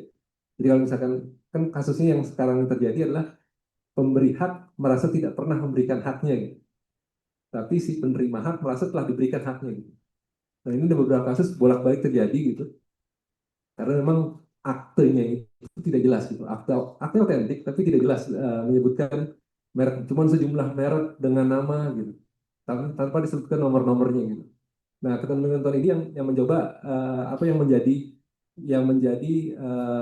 kenapa proses pasca permohonan jadi lama gitu. Karena ada satu dua kasus yang membuat kita takut untuk mengeluarkan itu dengan cepat. Jadi konsepnya adalah memungkinkan adanya mekanisme publikasi untuk pasca permohonan. Kemudian jika ada keberatan terkait dengan pencatatan pasca permohonan tersebut diajukan ke komisi banding untuk pembatalan dan selanjutnya bisa ke pengadilan niaga. Jadi kalau selama ini pendekatannya diskresi pimpinan untuk mencabut keputusan yang telah ditetapkan sebelumnya. Jadi untuk yang pasca permohonan. Nah, kemudian yang ketiga terkait dengan ketentuan pembatalan penghapusan tadi sudah dijelaskan banyak oleh yang mulia Bu Rahmi, kemudian Ibu Dwi, Bu Heni terkait dengan klausul itu. Kami semua secara pribadi saya sepakat dengan usulan-usulan tersebut gitu. Bahwa ada beberapa klausul pembatalan yang sebaiknya ditambah sesuai dengan dasar yang penolakan gitu ya. Termasuk tadi yang pertanyaan merek terkenal gitu, yang memang sepertinya berbunyi tapi sulit untuk dilakukan gitu. Jadi ini ketentuan terkait dengan pembatalan, jadi salah satunya adalah kompetensi komisi banding untuk bisa melakukan lembaga pertama yang menguji untuk pembatalan dan penghapusan. Nah, kemudian terkait dengan penggunaan penghapusan, memang ada rencana juga untuk tadi masukan dari Ibu ini sangat bermanfaat terkait dengan prosedur penghapusan yang terjadi di US gitu ya. Karena kami juga kayaknya banyak nih detut-detut di DJKI gitu yang terdaftar tapi tidak jelas, bahkan kondisinya datanya itu jadi terlalu apa ya, bahasanya nggak sesuai dengan bahwa merek itu seharusnya digunakan dalam kegiatan perdagangan. Jadi hanya untuk ngeblok merek-merek yang akan masuk berikutnya. Jadi ketentuan terkait dengan penggunaan itu akan menjadi bahan diskusi untuk dimasukkan dalam revisi undang-undang berikutnya. Dan jangka waktu penghapusan merek terdaftar non-use itu 5 tahun, yaitu karena keputusan MK gitu ya. Kalau TRIPS bicara minimal 3 tahun, tapi tidak semua negara juga 3 tahun, karena tadi seperti sampai Bu Heni, EU dan Turki itu 5 tahun gitu. Tapi ternyata melihat penjelasan dari Bu Heni bahwa US membuat 2 klausul. Kalau terhitung sejak tanggal pendaftaran itu 3 tahun, tapi sejak pemakaian terakhir itu 5 tahun. Jadi artinya mungkin nanti ini yang bisa jadi bahan riset di tim kami untuk bisa mengeksplor lebih jauh terkait dengan kemungkinan penghapusan karena tidak digunakan. Kemudian poin terakhir adalah koeksisten antara merek dan IG yang selalu menjadi diskusi dalam perjanjian perdagangan bebas yang diikuti oleh Indonesia. Sekedar informasi bahwa di 2 perjanjian yang sudah conclude, itu RCEP, Regional Comprehensive Economic Partnership Agreement, yang ditandatangani oleh 10 negara anggota ASEAN plus Jepang, Korea, Cina, Australia, dan New Zealand, sepakat untuk melakukan koeksisten antara merek dan IG. Artinya kalau memang merek itu terdaftar dengan etikat baik, maka tetap bisa terdaftar dan digunakan dan tidak dibatalkan oleh IG. Termasuk perjanjian perdagangan bebas yang ditandatangani oleh Indonesia dan Uni Eropa di bulan September kemarin juga mengizinkan koeksisten antara merek dan IG. Tetap merek bisa dibatalkan dengan IG tadi jika misalkan tadi mislead, ada etikat tidak baik dan sebagainya, itu tetap, tapi dengan klausul yang ada di pasal kondisi seperti yang ada di pasal 20 dan 21 gitu. Bukan karena ada IG terdaftar seperti yang ada di pasal 68. Jadi kondisinya yang itu yang akan dibangun ke depannya terkait dengan koeksisten antara merek dan IG. Kemudian yang terakhir terkait dengan ketentuan tambahan bahwa kemarin di Bandung memang apa namanya Ibu Miranda Pisangayu mengusulkan terkait dengan adopsi illusion theory, baik by blurring maupun tarnishment yang belum ada di Indonesia. Jadi kondisinya ini memang akan menjadi isu yang sangat menarik untuk diperdebatkan, karena kepentingannya akan sangat menguntungkan pemilik merek terkenal yang bisa jadi akan menyulitkan gerak bagi pelaku usaha dalam negeri itu. Kalau misalkan tendensinya masih coba untuk niru-niru atau jiplak-jiplak gitu ya kira-kira. Tapi ini akan jadi bahan masukan dari apa namanya diskusi di Bandung kemarin yang akan didiskusikan secara internal. Kemudian terkait dengan pengaturan ketentuan pidana yang mengharmonisasi ini dengan KUHP yang baru saja disahkan. Kira-kira itu pokok-pokok perubahan yang sudah dibicarakan ditambah dengan diskusi hari ini. Jadi saya bisa selesaikan apa namanya presentasinya biar kita masuk ke dalam sesi diskusi. Terima kasih. Assalamualaikum warahmatullahi wabarakatuh. Baik, terima kasih Pak Agung atas paparannya. Sedikit saya simpulkan kembali poin-poin usulan tadi yang disampaikan oleh Pak Agung. Ke depan akan diusulkan ada perluasan dari definisi merek itu sendiri. Nanti juga ada perluasan ruang lingkup yang mencakup merek sertifikasi dan merek kolektif. Juga nanti terkait merek kolektif akan diatur ketentuan yang lebih detail dan jelas karena yang ada saat ini masih cukup terbatas. Lalu untuk usul tadi representasi grafis, sebenarnya itu ideal, tapi dari pihak kami masih ada masalah teknis terkait dengan tools publikasi. Lalu ini yang cukup penting juga mengenai percepatan proses pendaftaran yang ke depan mungkin akan bisa menjadi 3 bulan. Nanti juga mohon tanggapannya untuk Bapak Ibu semua yang ada di sini. Lalu juga akan ada perluasan kewenangan dari KBM mengenai proses pembatalan di pasca permohonan. Juga ada penambahan dilution teori untuk merek terkenal. Baik Bapak dan Ibu, karena seluruh narasumber telah memaparkan materinya, sekarang kita akan lanjutkan untuk masuk ke dalam sesi diskusi dan tanya jawab. Kepada Bapak Ibu semua di sini yang ingin bertanya atau memberikan tanggapan dan memberikan masukan dipersilakan. Namun untuk sementara kami batasi dulu untuk tiga orang agar dapat segera ditanggapi oleh para narasumber.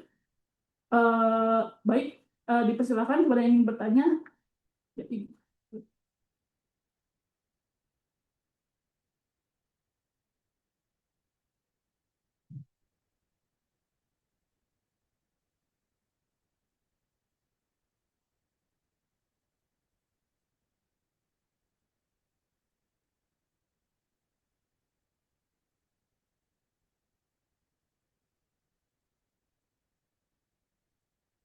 Selamat siang, terima kasih untuk kesempatannya.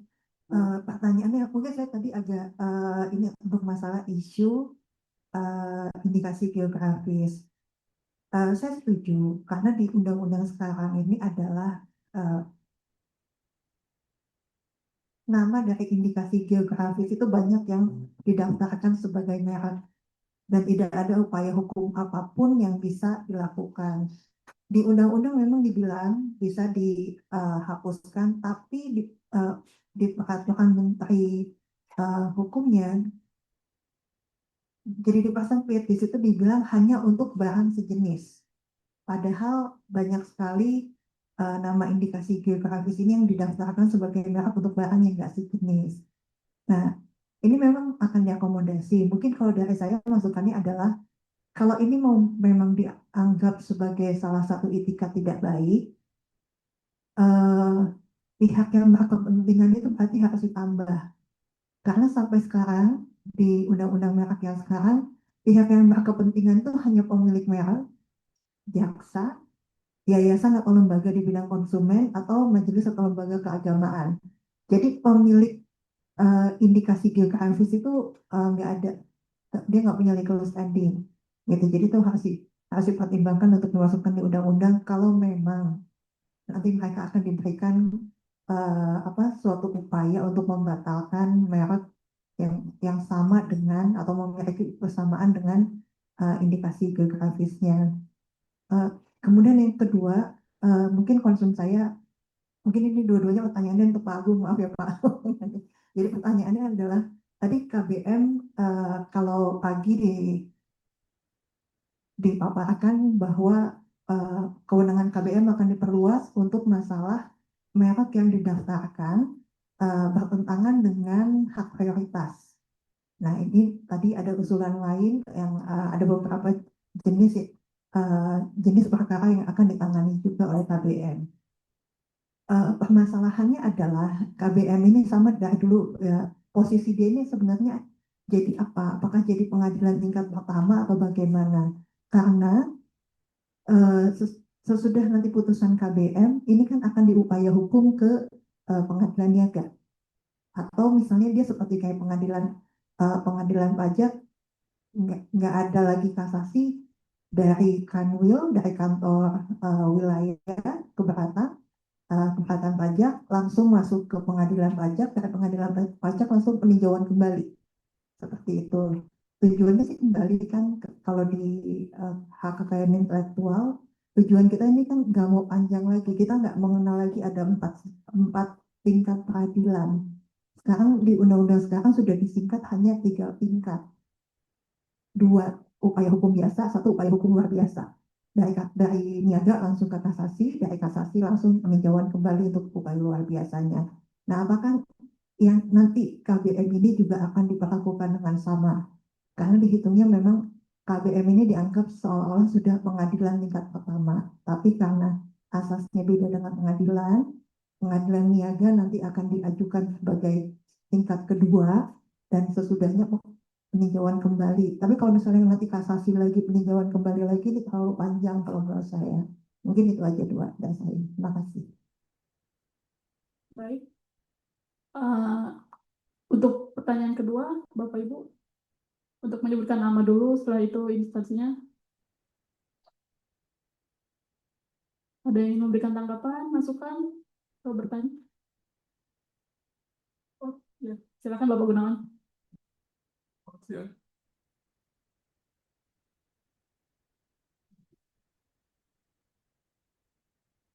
Yang pertama mengenai penghapusan berdasarkan non-use yang 5 tahun itu. Ini kaitannya dengan defensive registration. Saya tanya ke Pak Agung. Banyak merek-merek yang didaftar untuk semua kelas loh, dengan tujuan defensive registration. Nah, ini kaitannya dengan penghapusan karena non-use bagaimana? Ada yang tidak dipakai memang, hanya untuk melindungi, defensif ya. Apakah bisa dibilang ini abuse atau ya murni protection gitu ya? Itu yang pertama. Kemudian ke Bu Eni mengenai ya kembali ke defensive registration. Sebenarnya untuk melindungi konsumen. Kalau satu merek digunakan oleh banyak orang, ini bisa ada sifat yang merugikan konsumen. Konsumen mengira, oh ini punya si Anu yang terkenal gitu. Padahal ya memang untuk membonceng pada ketenaran satu merek itu. Ini bagaimana kaitannya dengan consumer protection? Bu ini kan ngajar itu ya, perlindungan konsumen. Kemudian tadi disebut mengenai membuat surat yang isinya tidak benar. Surat pernyataan penggunaan, pernyataan email punya sendiri, itu kalau permohonan. Nah, ini kayak saya tujukan ke Pak Agung, gimana itu Pak? Kalau ini kaitannya dengan pasal 263 KUHP yang lama, lalu diatur dalam 391 Undang-Undang Nomor 1 Tahun 2003 mengenai Kitab Undang-Undang Hukum Pidana itu. Saya pernah mengalami satu kasus itu membuat surat pernyataan untuk pengalihan hak. Padahal itu bukan mereknya dia dan digunakan secara etika tidak baik untuk meniru merek orang. Nah, ini bagaimana solusinya kalau begitu? Eh, saya pernah minta ke kantor merek, ke direktorat merek,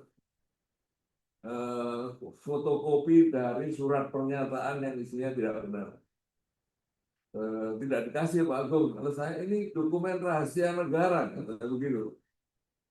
Ini bagaimana solusinya? Terima kasih. Bapak dan Ibu izin menyampaikan karena keterbatasan waktu bisa sambil coffee break secara bergantian. Baik, ada lagi yang ingin bertanya atau menyampaikan masukan? Karena belum ada, langsung saja untuk dijawab dulu. Yang pertama ada pertanyaan dari Ibu Julian dari FHKI oleh Pak Agung. Silakan. Ya, baik. Terima kasih Bu Yudi. Terkait dengan yang pertama, saya setuju. Nanti akan ada penambahan terkait dengan pihak yang berkepentingan untuk pemilik indikasi gratis. Kemudian yang kedua, terkait dengan perluasan posisi KBM, memang secara prosedur akan memperpanjang proses pembatalan gitu ya. Tapi di satu sisi adalah itu opsi terbaik buat pemilik merek luar negeri yang mungkin akan dirugikan dengan cepatnya proses pendaftaran gitu. Pada saat ini kami belum bisa menggambarkan kondisi yang paling ideal selain skema pembatalan melalui komisi banding merek. Jadi kondisi ideal yang baru kami tergambar untuk proses yang lebih cepat dari pemenuhan hak prioritas tadi adalah mempermudah proses pembatalannya start dari komisi banding merek. Mungkin jika ada usulan yang jauh lebih baik, itu akan bisa membantu kami ketika menyusun naskah akademik nanti. Tapi artinya dalam kondisi sekarang baru itu yang tergambar di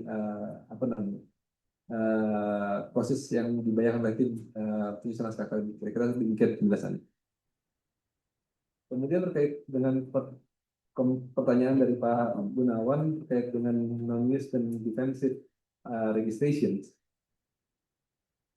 Saya baru terpikir sekarang. Berbicara terkait dengan defensive mark, tidak semua negara mengadopsi defensive mark. Yang saya ketahui, Amerika sangat strict terkait dengan penggunaan, sementara di bagian yang lain, Jepang memperkenalkan konsep defensive mark dengan tarif tertentu. Mungkin ini bisa digambarkan bahwa karena selain mempercepat proses, kami juga ditargetkan untuk meningkatkan pendapatan negara bukan pajak gitu. Jadi mungkin terpikir bahwa untuk defensive mark itu akan diperkenalkan mungkin Pak, mungkin karena baru terpikir akan diperkenalkan dengan tarif khusus gitu. Mungkin Pak, mungkin. Tapi yang pasti ini baru terpikirkan dari pertanyaan Pak Gunawan bahwa defensive mark di satu sisi bertentangan dengan konsep merek yang harus digunakan, tapi di satu sisi juga merupakan upaya proteksi dari si pemilik merek itu agar tidak dipakai oleh pihak lain untuk merek-merek yang tidak sejenis gitu ya.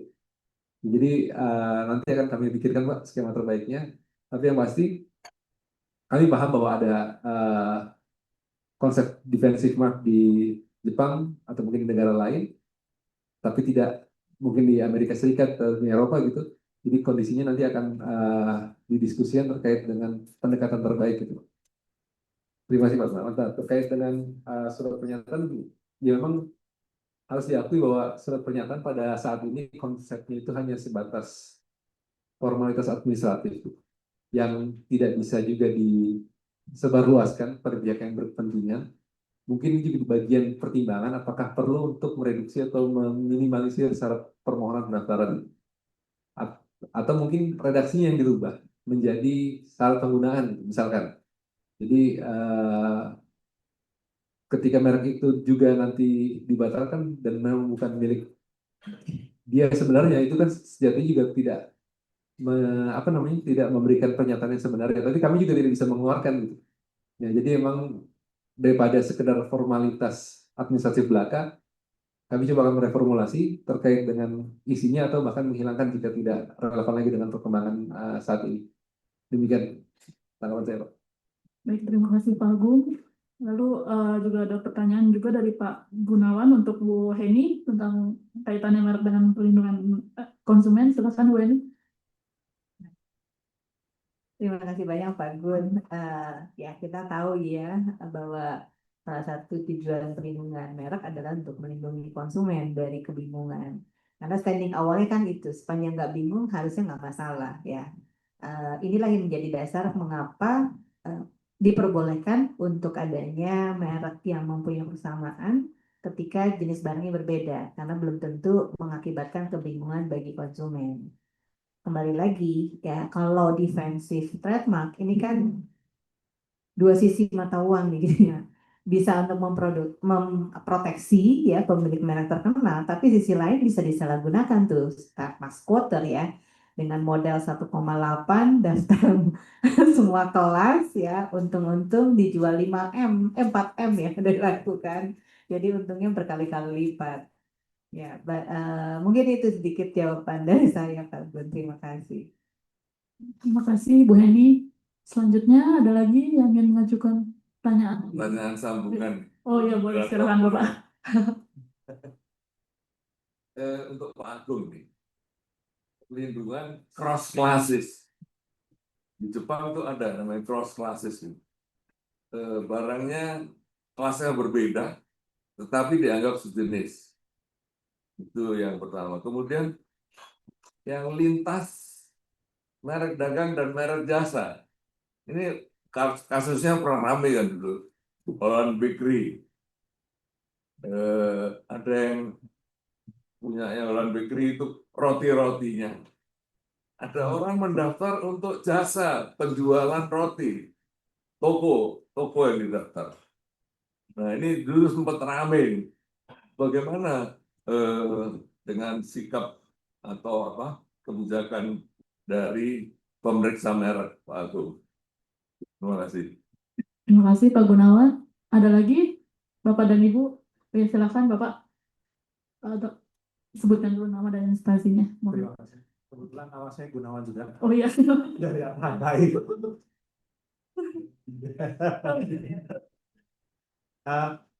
Ini nggak perlu tidak ditanggapi juga tidak apa-apa. Tapi baru kepikiran tadi karena ini perlu kontemplasi untuk Pak Agung dan teman-teman di Direktorat Merek ya, karena memang perlu kontemplasi ada panjang terkait dengan tadi proses pendaftaran merek yang mau dibuat 3 bulan. Yang sampai sekarang itu saya masih berpikir itu, kenapa sih harus 3 bulan? Karena begini, pengalaman saya pendaftaran seperti pendaftaran merek di Singapura yang 6 bulan sampai 7 bulan itu, atau sekarang di DJKI juga 6 bulan 7 bulan itu sudah dari sisi bisnis sudah sebetulnya memadai ya. Karena begini, orang daftarin merek itu kan bukan sebuah pemikiran yang bangun tidur lagi ngopi, saya mau bikin merek. Tapi dia harus nyusun minimal dia punya pikiran mau jualnya apa, kemana, dan ada persiapan yang cukup untuk sampai sebuah produk atau sebuah jasa itu diterima oleh konsumen. Kalau yang misalnya jual makanan itu dia perlu fine tuning resepnya, tapi dari awal itu dia akan membuat mereknya dulu memang sambil dia berjalan. Nah ini kan butuh waktu, dan menurut saya dengan proses yang 6 bulan atau 7 bulan itu masih oke loh. Nah, saya tiba-tiba tadi kepikiran, kita fokusnya ke permohonan merek yang untuk pemohon dari luar Indonesia yang masuk menggunakan hak prioritas. Tapi tiba-tiba saya kepikiran juga bagaimana dengan misalnya ada pengusaha Indonesia yang nggak harus UMKM lah, tapi lebih seksi kalau saya bilangnya UMKM atau perorangan gitu ya. Dia membuat merek yang perlu digarisbawahi ini tidak ada niatan sama sekali uh, membonceng dengan merek terkenal, tapi dia memang itu dari proses kreatifnya dia sendiri. Dan kalau dilihat di luar negeri, di Amerika sendiri juga ada kasus-kasus di mana pemilik merek atau pemilik merek yang kecil-kecil itu tiba-tiba dituntut oleh Apple karena dianggap mereknya memiliki persamaan pada pokoknya dengan Apple. Padahal ya orang yang sudah biasa berkecimpung di merek tahu itu beda jauh gitu. Nah tiba-tiba saya jadi kepikiran karena mengejar 3 bulan, lalu oke lah dia mungkin happy dalam 3 bulan dia tiba-tiba keluar. Lalu di bulan misalnya di bulan ke-12 ada gugatan pembatalan di Komisi Banding. Akhirnya kembali lagi tiba-tiba yang membuat ini misalnya perusahaan dari luar dan dia sendiri tidak tahu bagaimana harus menjawab gugatan itu, dan dia sendiri juga mungkin tidak punya dana untuk membayar konsultan karena kan biaya resmi 1,8 dengan e-filing karena relatif cukup mudah untuk diajukan sendiri tanpa harus melibatkan konsultan gitu ya. Nah tiba-tiba sih saya kepikiran apa sih urgensi ini harus selesai dalam 3 bulan. Apa yang menyebabkan dia harus 3 bulan selesai gitu. Karena kalau misalnya butuh ada percepatan, oke lah, itu bisa kita lakukan di akhir-akhir setelah karena saya tiba-tiba kepikiran aja kok kita jadi kayak memang waktu AKKI kemarin membahas ini terus terang fokus yang dari kami itu terkait dengan prioritas, tapi tiba-tiba saya tadi kepikiran itu tadi dia sudah happy punya sertifikat, lalu ada gugatan pembatalan, kemudian dia nggak tahu harus menjawabnya bagaimana, dan yang menggugat misalnya perusahaan besar dari luar negeri. Dan menurutnya ini sebetulnya masih ada berbeda karena terkait dengan apa yang kami sampaikan tadi juga. Misalnya apa ya kami harapkan kalau di saat diperiksa di Komisi Banding lalu ditemukan adanya unsur-unsur pembeda, artinya mereknya masih bisa dibedakan dengan jelas, itu akan sangat membantu sekali gitu. Tapi saya pikir ini sesuatu yang harus kita pertimbangkan juga terkait dengan rasa keadilan juga. Tidak perlu kita ngapain kok, tapi tiba-tiba saya tadi kepikiran aja. Baik, baik terima kasih Pak Gunawan. Ada lagi? Oh ada. Ya boleh satu. Bahkan Bapak. Untuk Pak Agung, surat pernyataan kepemilikan merek dan penggunaan merek itu harus ditambah Pak, klausulnya lebih berat Pak. Dulu waktu Pak Sofyan jadi direktur merek, itu redaksinya ada satu kalimat lagi. Saya akan bertanggung jawab atas segala akibat hukum kalau ada. Gitu Pak, tambah itu Pak. Kemudian dihilangkan. Sekarang cuma seperti yang sekarang itu, tidak ada klausul bahwa akan bertanggung jawab kalau terjadi pernyataan tidak benar gitu Pak. Saya usul kalimat yang kedua itu dimasukkan lagi Pak. Terima kasih. Baik, terima kasih Pak Gunawan. Baik, kepada Bapak Agung untuk menjawab semua pertanyaan dari Bapak Agung dan Bapak Gunawan dan Bapak Gunawan. Dipersilakan Pak Agung. Baik Pak, terkait dengan pertama cross class examination sebenarnya memang berawal dari kasus Holland Bakery gitu Pak ya, yang kemudian di Undang-Undang 20 tahun 2016 melalui Permenkumham nomor 67 tahun 2016 sudah diatur terkait dengan kualifikasi barang jasa sejenis gitu. Kita berbicara terkait dengan sifat, kemudian komplementaritas, substitusi, kompetisi, target konsumen dan sebagainya gitu. Jadi kami memang ikut dengan praktik terbaik yang diatur atau yang dilakukan secara internasional bahwa barang jasa sejenis itu tidak terikat pada kelas gitu. barang dan jasa yang sekelas belum tentu sejenis, tapi beda kelas juga belum tentu tidak sejenis gitu. Jadi kondisinya melihat di Permen Hukum kalau saya tidak salah pasal 17 ya, kalau saya tidak salah di Permen Hukum 67 tahun 2016 terkait misalkan dengan sifat apa namanya komplementaritas kompetisi terhadap konsumen dan sebagainya, material bahan gitu ya. Jadi sebagai contoh bukan hanya roti dengan toko roti, ada kasus terbaru itu terkait dengan bahan bangunan terbuat dari logam di kelas 6 dengan bahan bangunan di kelas 19 yang terbuat dari non logam. Anggaplah pintu atau jendela ya. Pintu non logam itu di kelas 19, yang dari logam kelas 6. Dan itu bisa menjadi saling menolak gitu. Karena kondisinya, nature-nya atau sifatnya sama-sama untuk menutup ruangan itu, kemudian mereka bisa berkompetisi.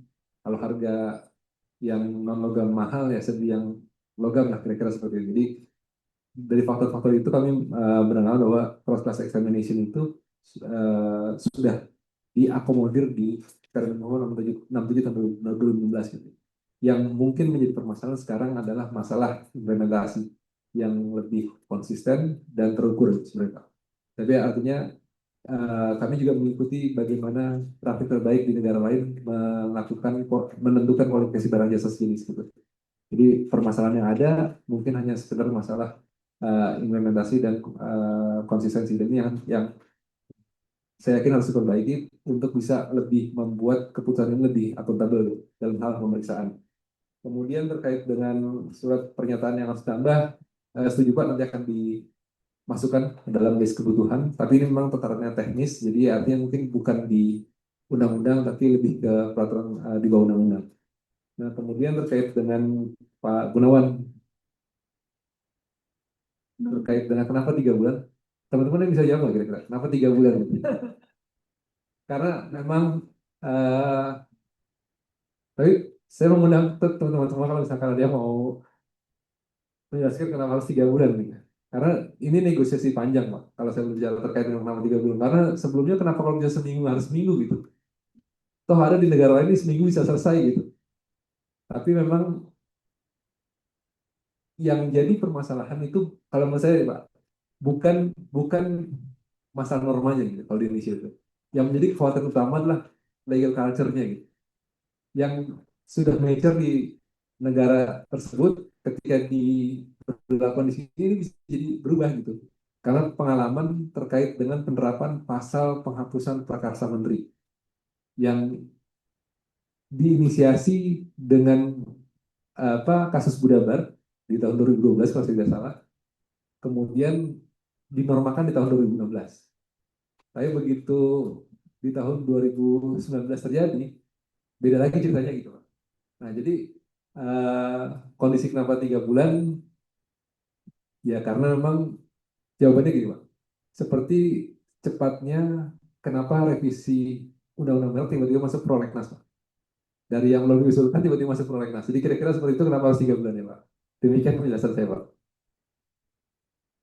Terima kasih Pak Agung atas penjelasannya dan tanggapannya.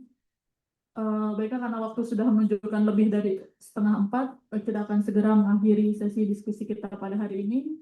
Namun sebelumnya, apakah ada tambahan dari para narasumber? Cukup?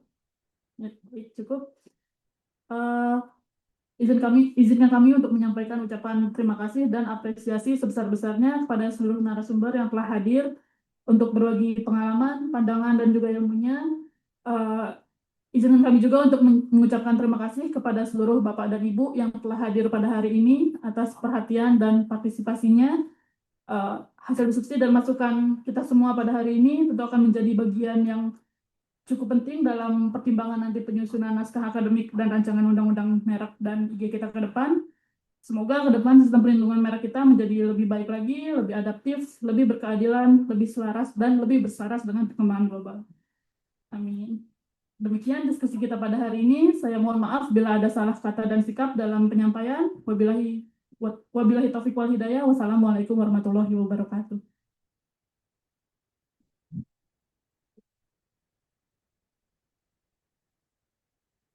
Baik, terima kasih kepada para narasumber dan juga moderator pada sesi kedua ini yang sudah memaparkan materi yang sangat komprehensif.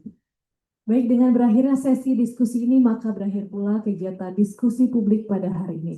Kami mengucapkan terima kasih sebesar-besarnya atas partisipasi aktif dan masukan yang berharga dari seluruh peserta. Kontribusi Bapak dan Ibu merupakan fondasi penting dalam penyusunan rancangan undang-undang tentang perubahan ketiga atas Undang-Undang Nomor 20 Tahun 2016 tentang merek dan indikasi geografis yang lebih baik lagi. Baik, kami mohon maaf apabila terdapat kekurangan dalam penyelenggaraan kegiatan ini dan kami akhiri. Wassalamualaikum warahmatullahi wabarakatuh. Baik, Bapak Ibu, sebagai informasi mohon